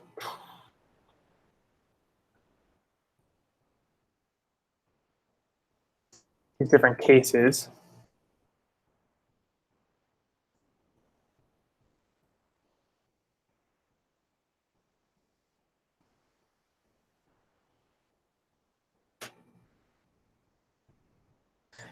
And in a switch statement, you always have to give a default state.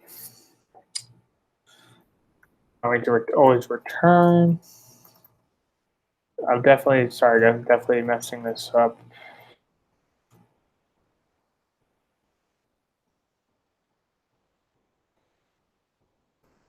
So just bear with me.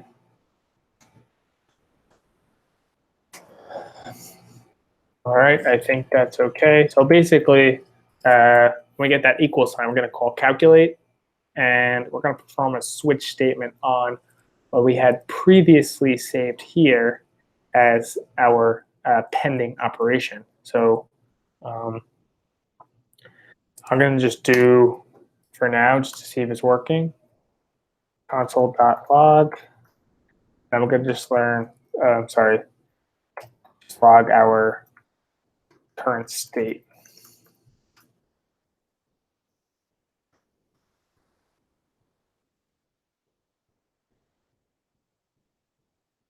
And this should only return if we do a plus. So let's just see if this is set up properly. If our pending operand is a addition operation. So I'm just going to pull this open. And I'm going to do 54,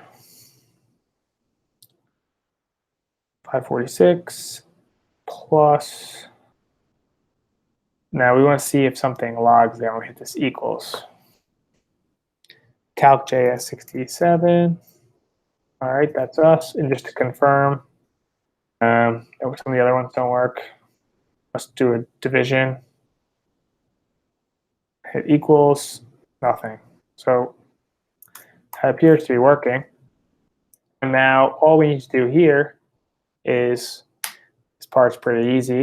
This is, I'm sure everyone who's made like, you know, it's like programming 101, hello world, calculator, and then tic-tac-toe. So we're just doing our standard calculator here.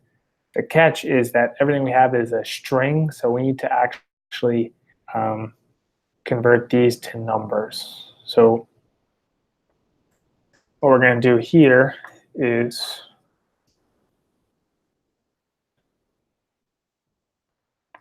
I just actually thought of something. We want to pass the second operand in here just because that state is asynchronous, so we don't really want to kind of trust that.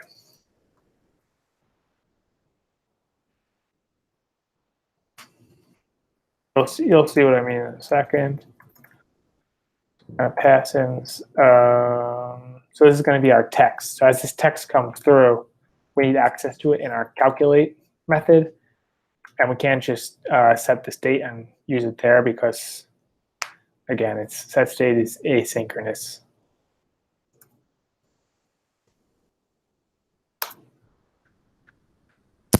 So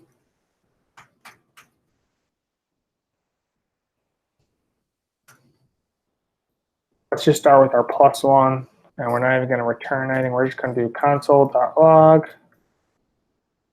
We're going to do, I believe we can do number, this.state dot first operand plus the second operand that was just passed in. And let's just see if that works. Yeah, we'll clear these warnings in a second. Let's do 10. Get rid of this.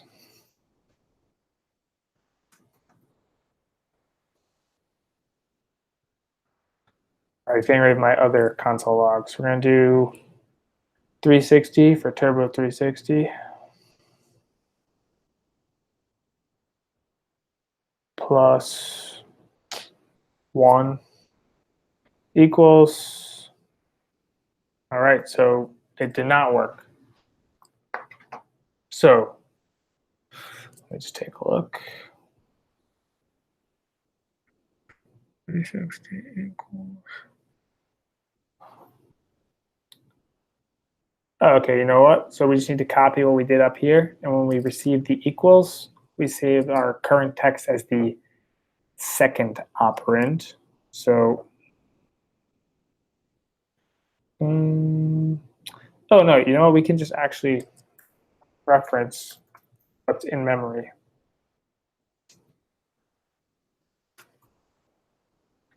All right, I forgot that that equal sign was coming through. So I was thinking, you know, if the 1 is coming through and want to calculate, it might not be passed along in time due to it's asynchronous. But this is when the equal sign comes through. We already have our second operand in our local state, so we don't need to call this. That was my mistake, guys. This.state.first.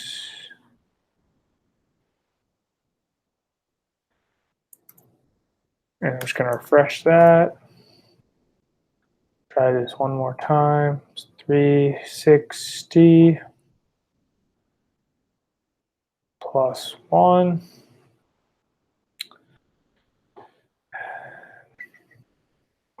So it's doing string concatenation for us.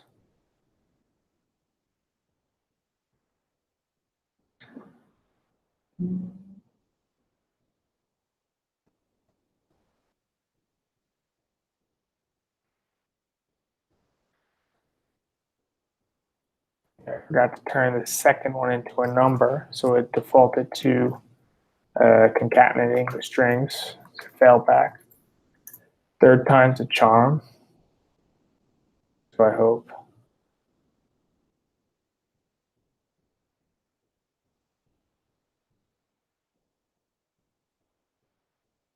All right, there we go. We have a real number. So what we're going to do is jump back here and just copy and paste this exact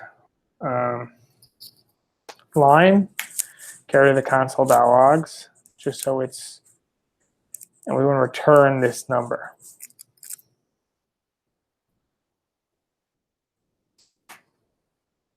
And we're going to copy and paste it to each row and just change the plus sign to the proper operand. So here we're going to have a minus, here, multiply.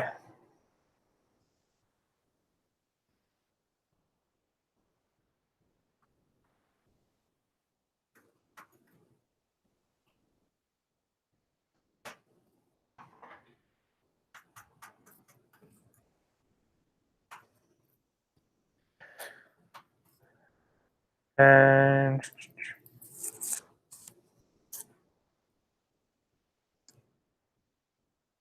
trying to think what we want to do with our new number. So I guess you're on a regular calculator. We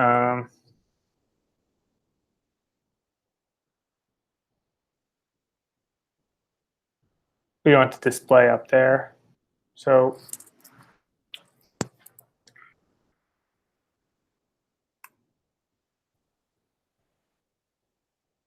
what we're going to do is just set the state of our input to that value, and we don't really care. And yeah, we just want to clear all our other stuff out and set the state to our new result. So, and again, as I said before, I like it's not necessary, but like we had that first operand, I like to keep that here just to kind of give us a guide of what kind of things in our state we're changing. So I'm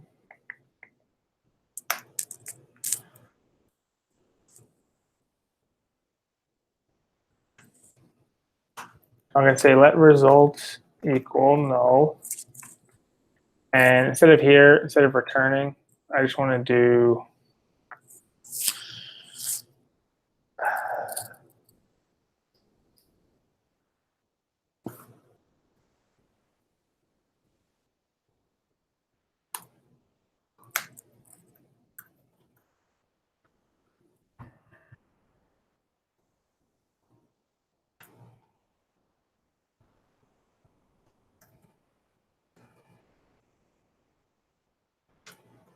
instead of returning the number, sorry guys, I want to set our results to the results.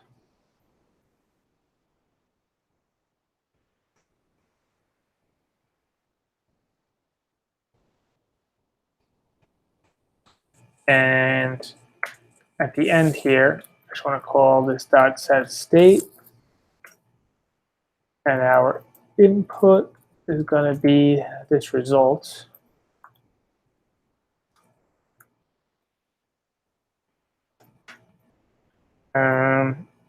Our pending operation is going to be null. We want to kind of reset everything. We just calculate, and our first operand is going to be blank. Let's just try that, see if it works.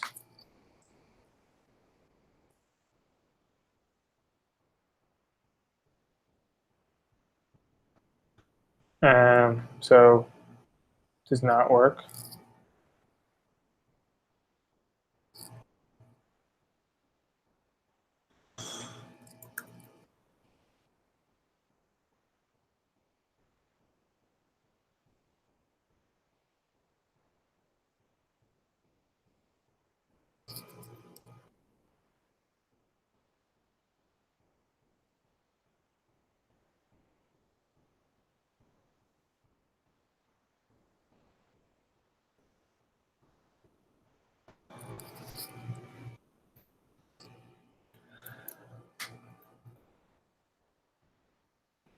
All right, guys, I think it's something with the switch statement here. I'm just going to try this for now.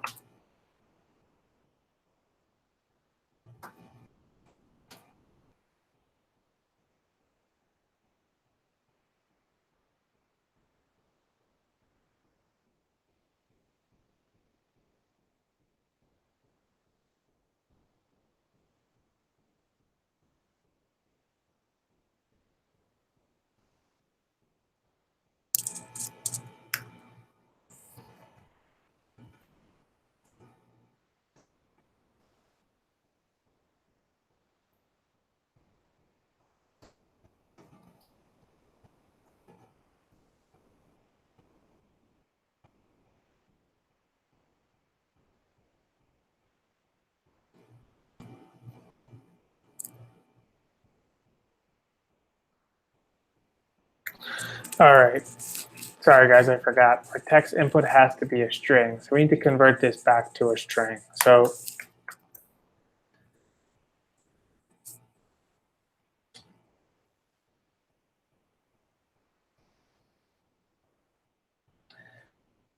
and let's. All right, so probably two issues there. First, we want this set state block after our switch statement. And second, again, we had to convert these all to numbers here because text input takes a string, and we can't add strings. It just was concatenating them. So we got our result, and that's great. We need to convert it back to a string. So I'm just going to say here, result equals result dot to string. And let's try that and see what happens.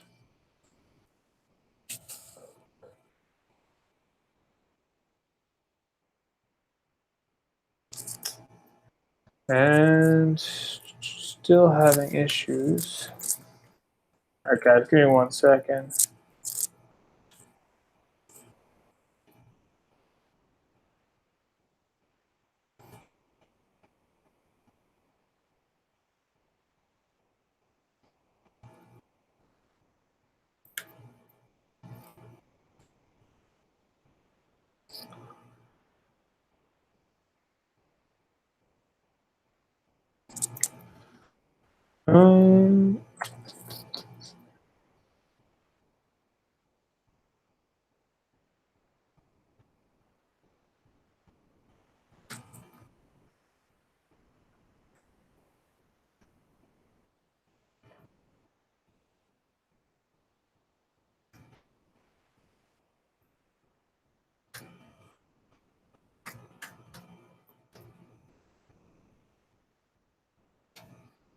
Give me 1 second, troubleshoot, and then I'll kind of explain what happened when I figured out.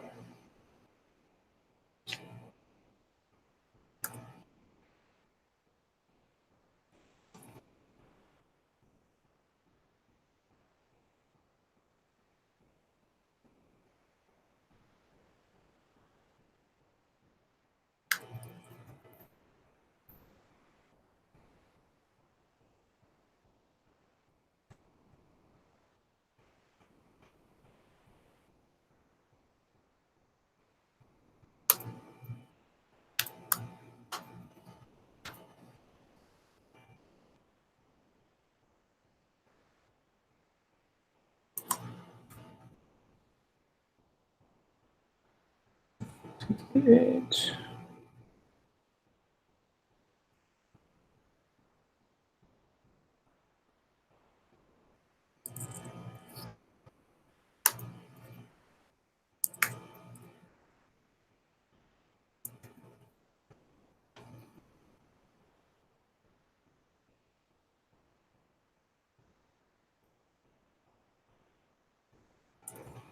All right, sorry, guys.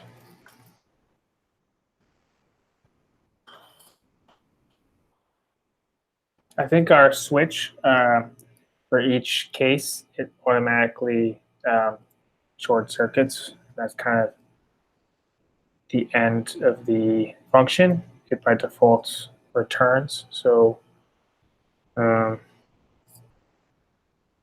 Again, I usually don't use switch statements, but let me just try one more thing. And if not, I'll just have to repeat some code.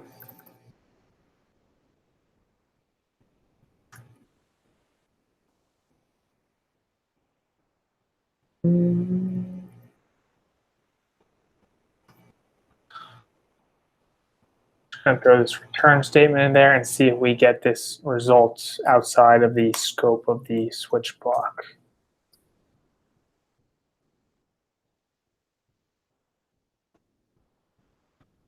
So it's not out there. All right, I know this is not best practice, but it's been a long day. And what we're going to just do is, for now, and I'll fix this and post in the code later. Just in each switch case, we're going to set the state and return. So you can literally just copy and paste that, and let's just make sure that works. Results.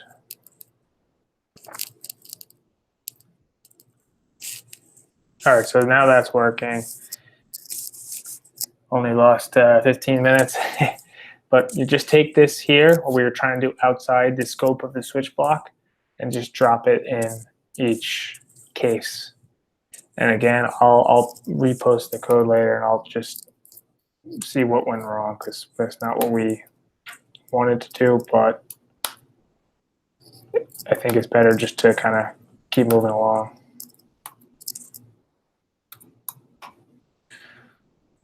So in each case, we're going to set state and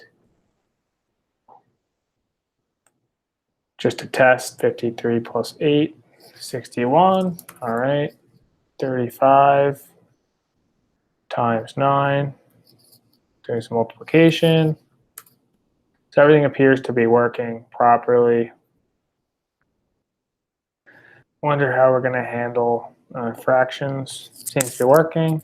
All right, so our calculator is working. Just a little hiccup with the switch statement there. I probably should have just stuck with if else. But yeah, we'll fix that later. All right, so we can perform our calculations, and I mean, that's great, but one, this is a bit of a so we don't want to set state in each case because we're literally repeating ourselves. We're literally copying and pasting the exact same code. So I thought if I declared the result variable out here and assigned it in our switch statement, I could set state at the end. But apparently that wasn't working. I have two, I assume some sort of something asynchronous going on with the switch statement, which actually that seems unlikely, but I think I just don't know the proper syntax off the top of my head. I honestly don't use switch statements too much. I mean, it's like anything, you run into it, you'll look it up and fix it. I just don't want to do that right now. But the point is, we just want to set state once at the end instead of repeating ourselves 5 times in a row. I mean, you could tell. Yeah, you just don't want to repeat yourself. Because let's just say we decide that, like here, the first time we made a mistake because it was a number, we needed a string, right? So let's just pretend we didn't realize that. Now we've come back to each block and, add the 2 string, 2 string, 2 string. And imagine if there was 30 cases. Like it's not sustainable. It's not what we want to do. All right, so again, yes, Devin's no repetition thing. And this is not best practice. I'll fix it later. I don't want to not finish the tutorial though, because I made probably a silly mistake somewhere. And I think the good thing for those of you following is, like, I'm a professional developer. And, sometimes I make mistakes, and it happens. You have to look stuff up and fix them. So when you're following along the tutorial and you something crashed or it's not working, don't be discouraged, because clearly everyone makes mistakes and you can't memorize everything. Anyway, so again, this is not the best, whatever, but we also want to deal with this, which is some more repetition from earlier. So we're essentially rendering the same thing twice. They're all doing the same thing. The reason we had to render it this way is because of the layout here. So what we want to do is open up our file structure again. You'll see we had this directory made earlier for our presentational components. And what I want to demonstrate now is kind of how to use another component. Like right now we're using all, React Native built-in components. I want to display how to use our own component. So that's what we're going to do here. So first up, find your terminal and cd into your source components. And again, I made these earlier, presentation and screens. If you didn't make that yet, mkdir, make a directory for your presentational component. And when you cd into that, I'm going to make an index.js file, same as before. And I'm going to call this button Calc Button.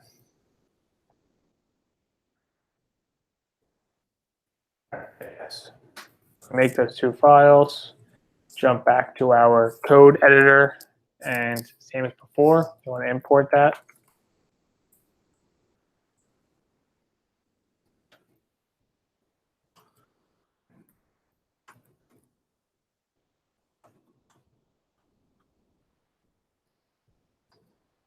And let's go to Calc Button, and same as before. Same as first, we start same as the standard React component.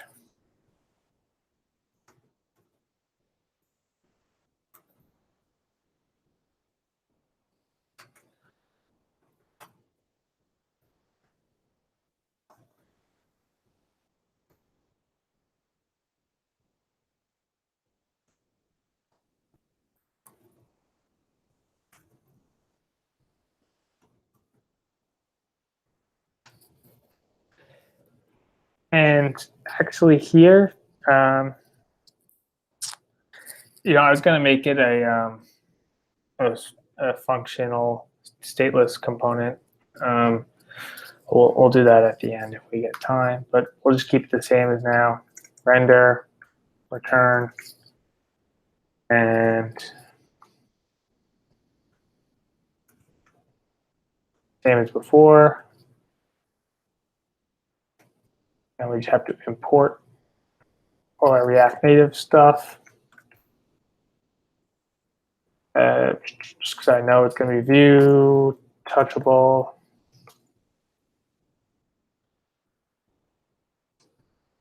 StyleSheets, and text.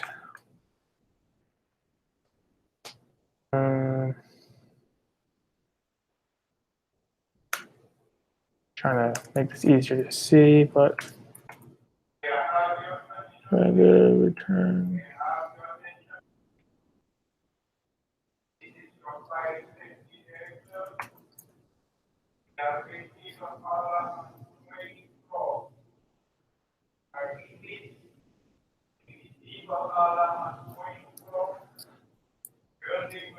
Sorry, I'm getting distracted. They're having a fire drill behind us.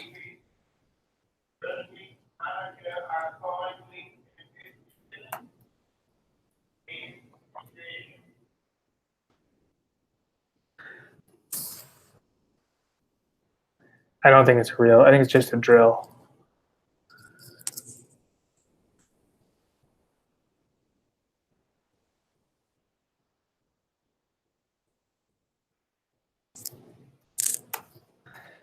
No, it's just a drill. I just got distracted.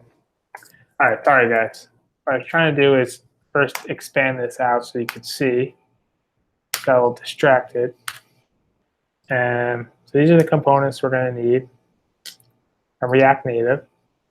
And what I'm going to do is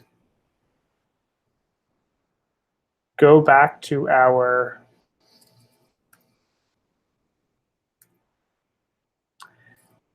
calc, and I'm going to take this whole component here, the touchable opacity, like each button. Now I'm going to remove it completely. And if you remember, we have two just because of the layout, the way we need to render it. But they're exactly the same, except they just have a different index passed in. Like this is the index, and then this is the index plus 1. So what I'm going to do is just cut one so I have it, and the other one I'm just going to get rid of. I don't even want it anymore. And what we're going to do is render this component twice.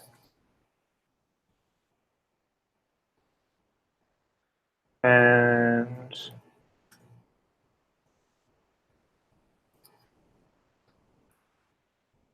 we want to pass in that same key I was using, 0, 1, 2, 3. But I just wanted to demonstrate this here so you kind of see what's going on and why we're getting rid of that duplicate code. So we go to the top here. We need to import that calc button. And if you notice, we're just importing it like we import every other React Native component, except these are coming from our React Native node module. This is just coming from our computer, like our local projects. We're making our own React components, but it's the exact same thing. So import calc button from, and we go back a directory into the presentation directory.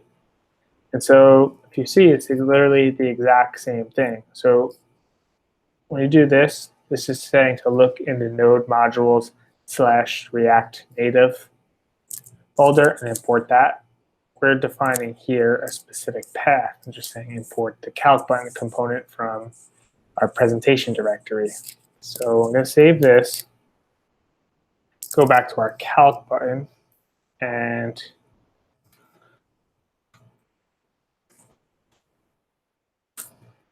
just paste in everything we had before. So this is not going to work because first we have here this .handle button input. In our new class here, we don't have handle button input. That has to come from the other class. So that's something we're going to have to provide it. And we have this .valid keys, another thing we don't have access to here. And here we have styles.button and styles.button text. So these are easy ones, right? So styles.button and styles.button text. I'm going to save this, and I'm going to jump back here. Devin, you're killing me with this screen. Only kidding. All right, so we jump back here and go down to our styles. We have button text and button. I'm going to literally just take this entire style sheet here and paste it at the bottom and get rid of the unneeded stuff like row and input. At the same time, I'm going to jump back here, and if I'm not using button text and button anywhere else, I'm just going to delete them. So these aren't being used here. Me too. I always say I have, to Devin says he's blind because I said I zoomed in. I have the worst prescription of anyone I know. I have like -5. But luckily, thanks to modern science, I'm okay. All right, so we get rid of button text.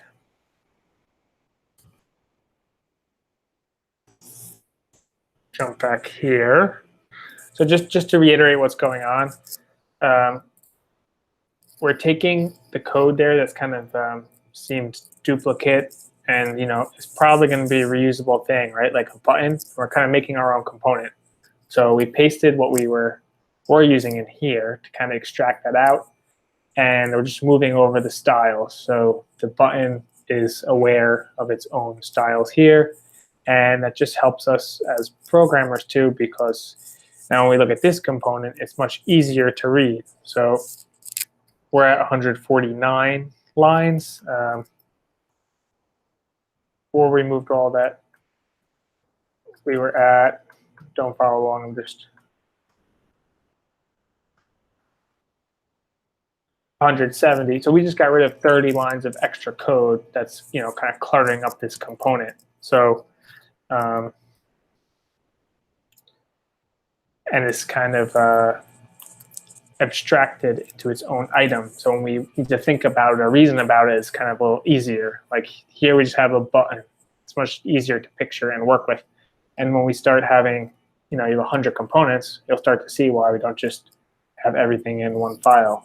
You could, and it would work literally the same, just wouldn't be maintainable. So now we have this separate button component. And if you think of it this way, like this component only has to kind of reason about itself. It doesn't need to know what else is going on. And that's part of the idea behind this presentation directory. So, I mean, this is a very small app, so we don't get that far into it.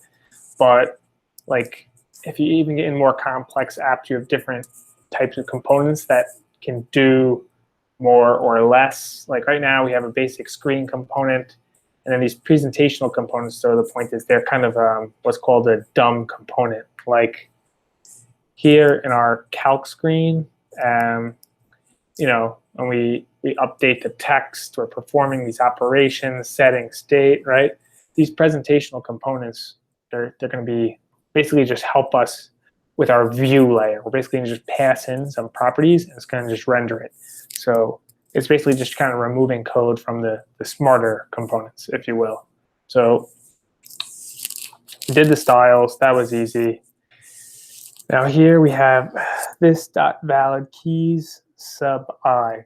Again, there's no valid keys here. So what we need to do is, I'm just going to make up a variable. This dot props dot, I'm going to call it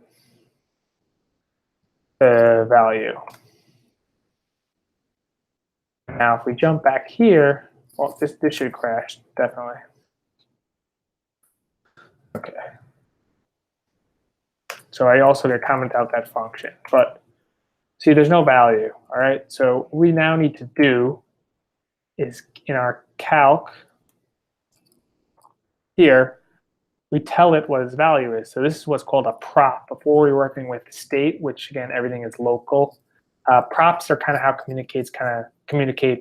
how components communicate with each other. So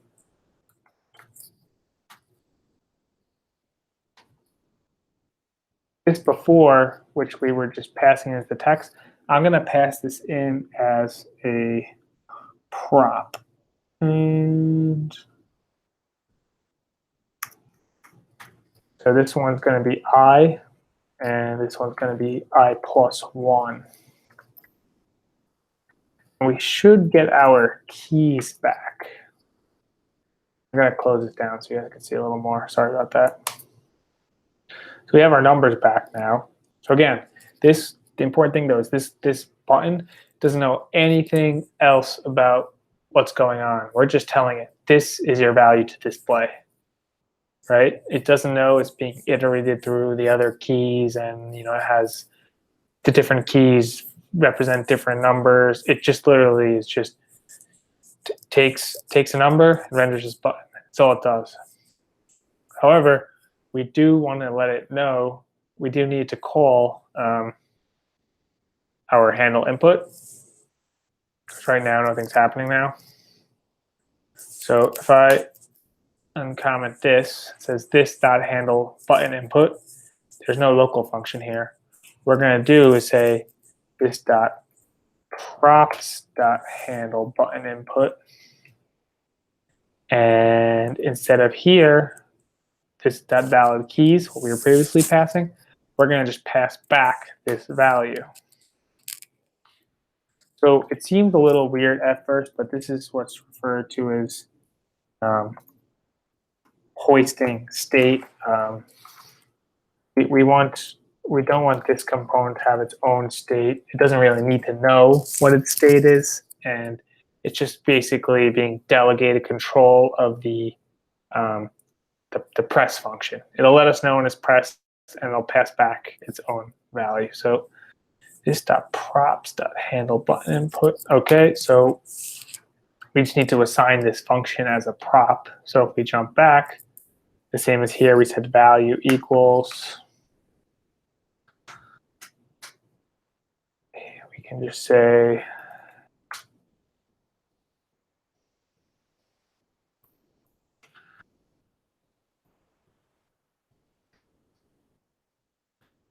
try to assign that here. Let me make sure I have it working before I explain.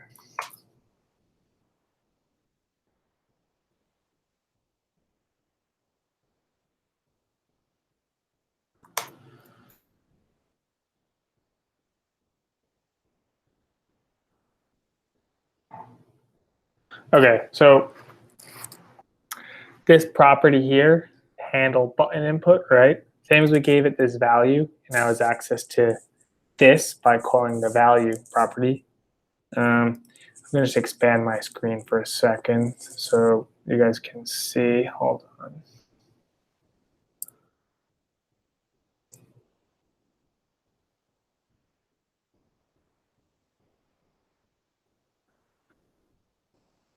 All right, so here I give it the Calc Button component. I give it a value prop. So here, when we access it, we just have to say this.props.value. I'm doing the same thing here, except I'm giving it a function now. I'm giving it a prop called handle button input. And then here, I use the React native method onPress and say, onPress, I need to give a function, right? So I'm going to give it this.props. I'm passing this function down from here. So when this is pressed, we don't really know what's going on out here. We just say, hey, we're being pressed. What do you want us to do with it? We're binding this method here, this.handle button method, and we just pass back that same value. It sounds confusing. It's just one of those things that through repetition you'll get used to.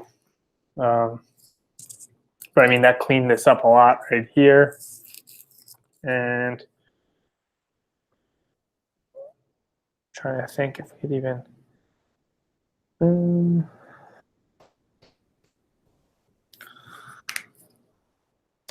Yeah, that's that. I'm trying to think what else we want to add here. We get about like 15 minutes. I'm going to see, do you guys have any questions before we continue? Or any features you would want to see added? I mean, just to kind of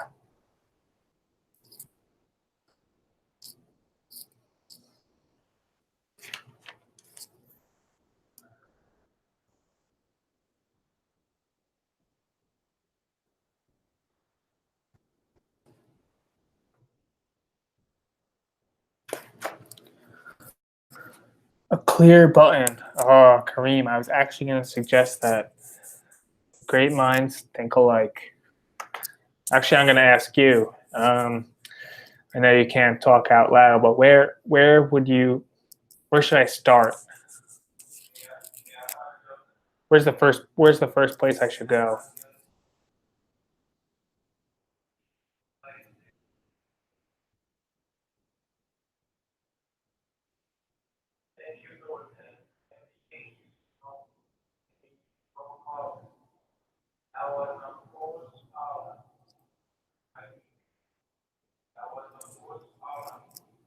All right, I'm going to scroll up here to where I have my kind of list of keys that I'm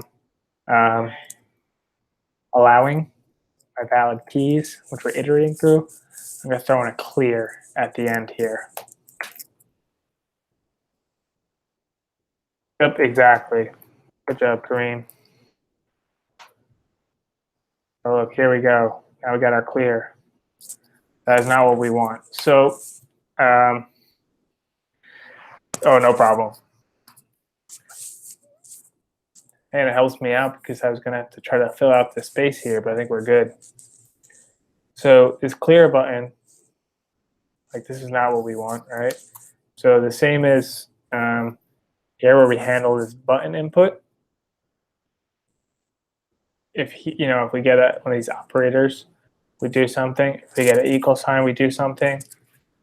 I'll just throw another else.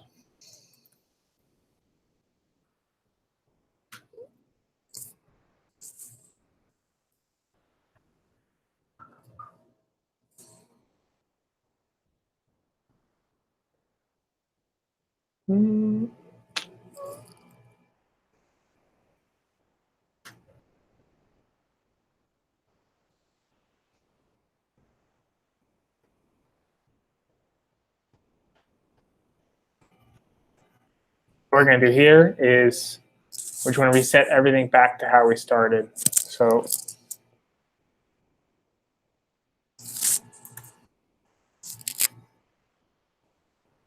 can we do something like set? Yep, so let's just take that initial state that we started with, our constructor, and we're just going to do that. So let's give that a try. And you know what? Before I had like if this then return, but now we have all these cases. We should just make an else if at this point. An else. I would say we could even make it a case statement, but we saw how switch statement. We saw how that went. And look, now we got our clear working. Plus 8 equals 2318 clear, 98 times 3. Yeah, Kareem, good idea on the clear button. Seems to be working.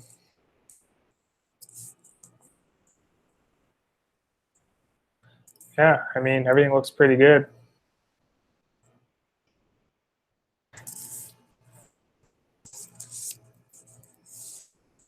And just to, so we're not repeating ourselves, right? This dot state, we just copied and pasted that. We can do one more thing. Let's just do this.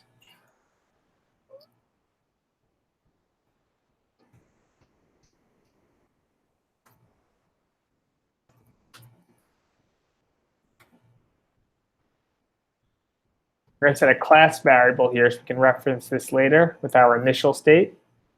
And then here, we just want to say this dot state equals this dot initial. And then here, instead of pasting that, we're just going to say this dot set state. And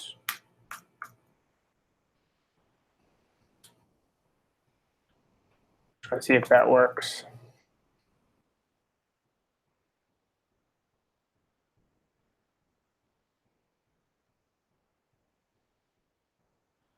All right.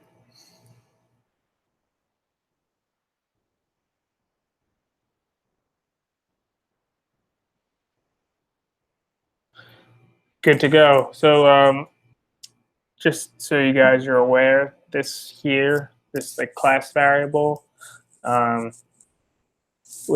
this is the same as this valid key. So we kind of have a, it's a reference to it almost like a constant. So when we want to reset, we can just reset to that value. And Kareem, I think if I remember, you've done a little bit of like Redux, and that's kind of something that's similar to, again, this is a more advanced topic. When you build out like your Redux store, a lot of times you have an initial state, and let's just say you want to kind of reset your application, you just pass back in that initial state. So it's a very similar concept. And I think unless I have any questions, I'm going to close it out there. Maybe I'll even, while you guys are typing, have any questions, find out what is going on in my switch statement. But if not, I mean, leave me some questions, feedback, anything that's confusing that you want to go over again. So we got about 15 minutes.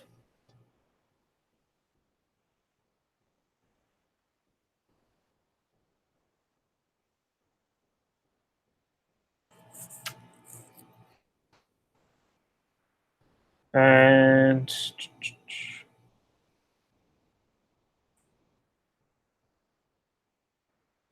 want to try something here quick.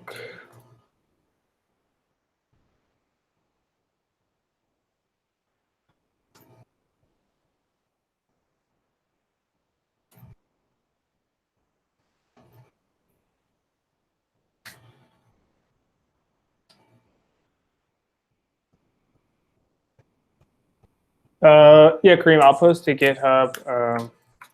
Actually, see if I can fix this real quick.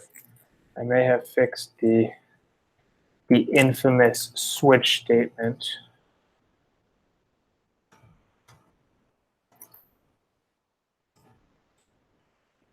Return. And if I do, I will explain it really quick. If not, I think it's time to give up and go to bed. No, I'm just kidding. Let's give this a try. Yeah, okay. I'm going to just fix this switch statement, and I'm going to post to GitHub. But if there's any questions, yeah, I mean, have a good night. And yeah, this is my first live one, so I think there's still little kinks to work out. Different, sizing the screen and whatnot. So we'll get used to that. But this is kind of just a quick run through to get warmed up and to kind of get you guys started with some React Native basics, because we want to start building out some more complex apps. But I hope you got the kind of the idea of how React Native is very similar to React. And if you have not done any React work, I hope you at least got the idea of kind of some of the React basics and kind of how the data flows. And we want to start working on pulling in some dynamic data and whatnot. So we're going to fix this case statement and switch statement, and I'll post this up. And I think we're probably going to do one video a week or one or two a week. I got to figure out a format that works good. I think probably similar time, though. I know a lot of people work during the day. So, yeah, I'll post this on GitHub. And here, I'll give you guys, I'll just post to GitHub right now so I can give you a link.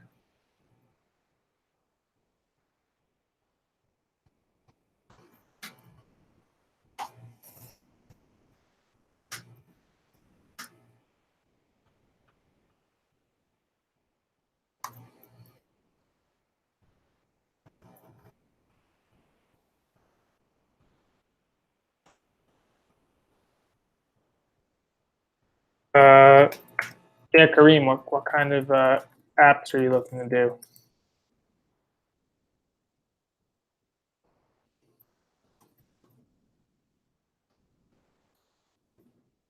Oh, I mean, I'll take suggestions. So let me know. Have any ideas?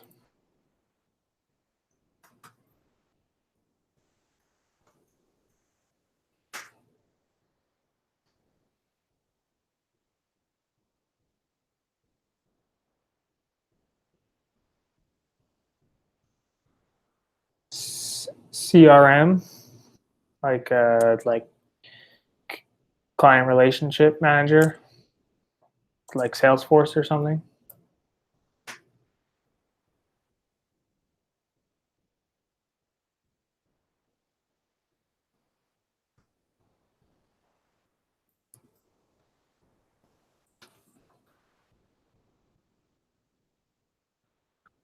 Okay, yeah, that's good. That would be a good one actually. And what kind of stuff do you need to do?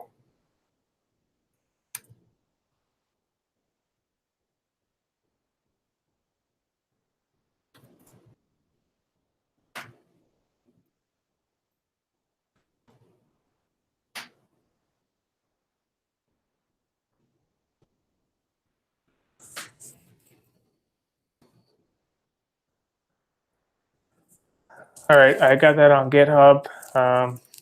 Here's the link for you guys. If you need to look at the code, I'll fix that switch statement in about 5 minutes. So it'll be up there, and you guys should be good to go. Kareem, we could talk on Slack about your CRM, and look forward to posting some more videos. All right, later, guys.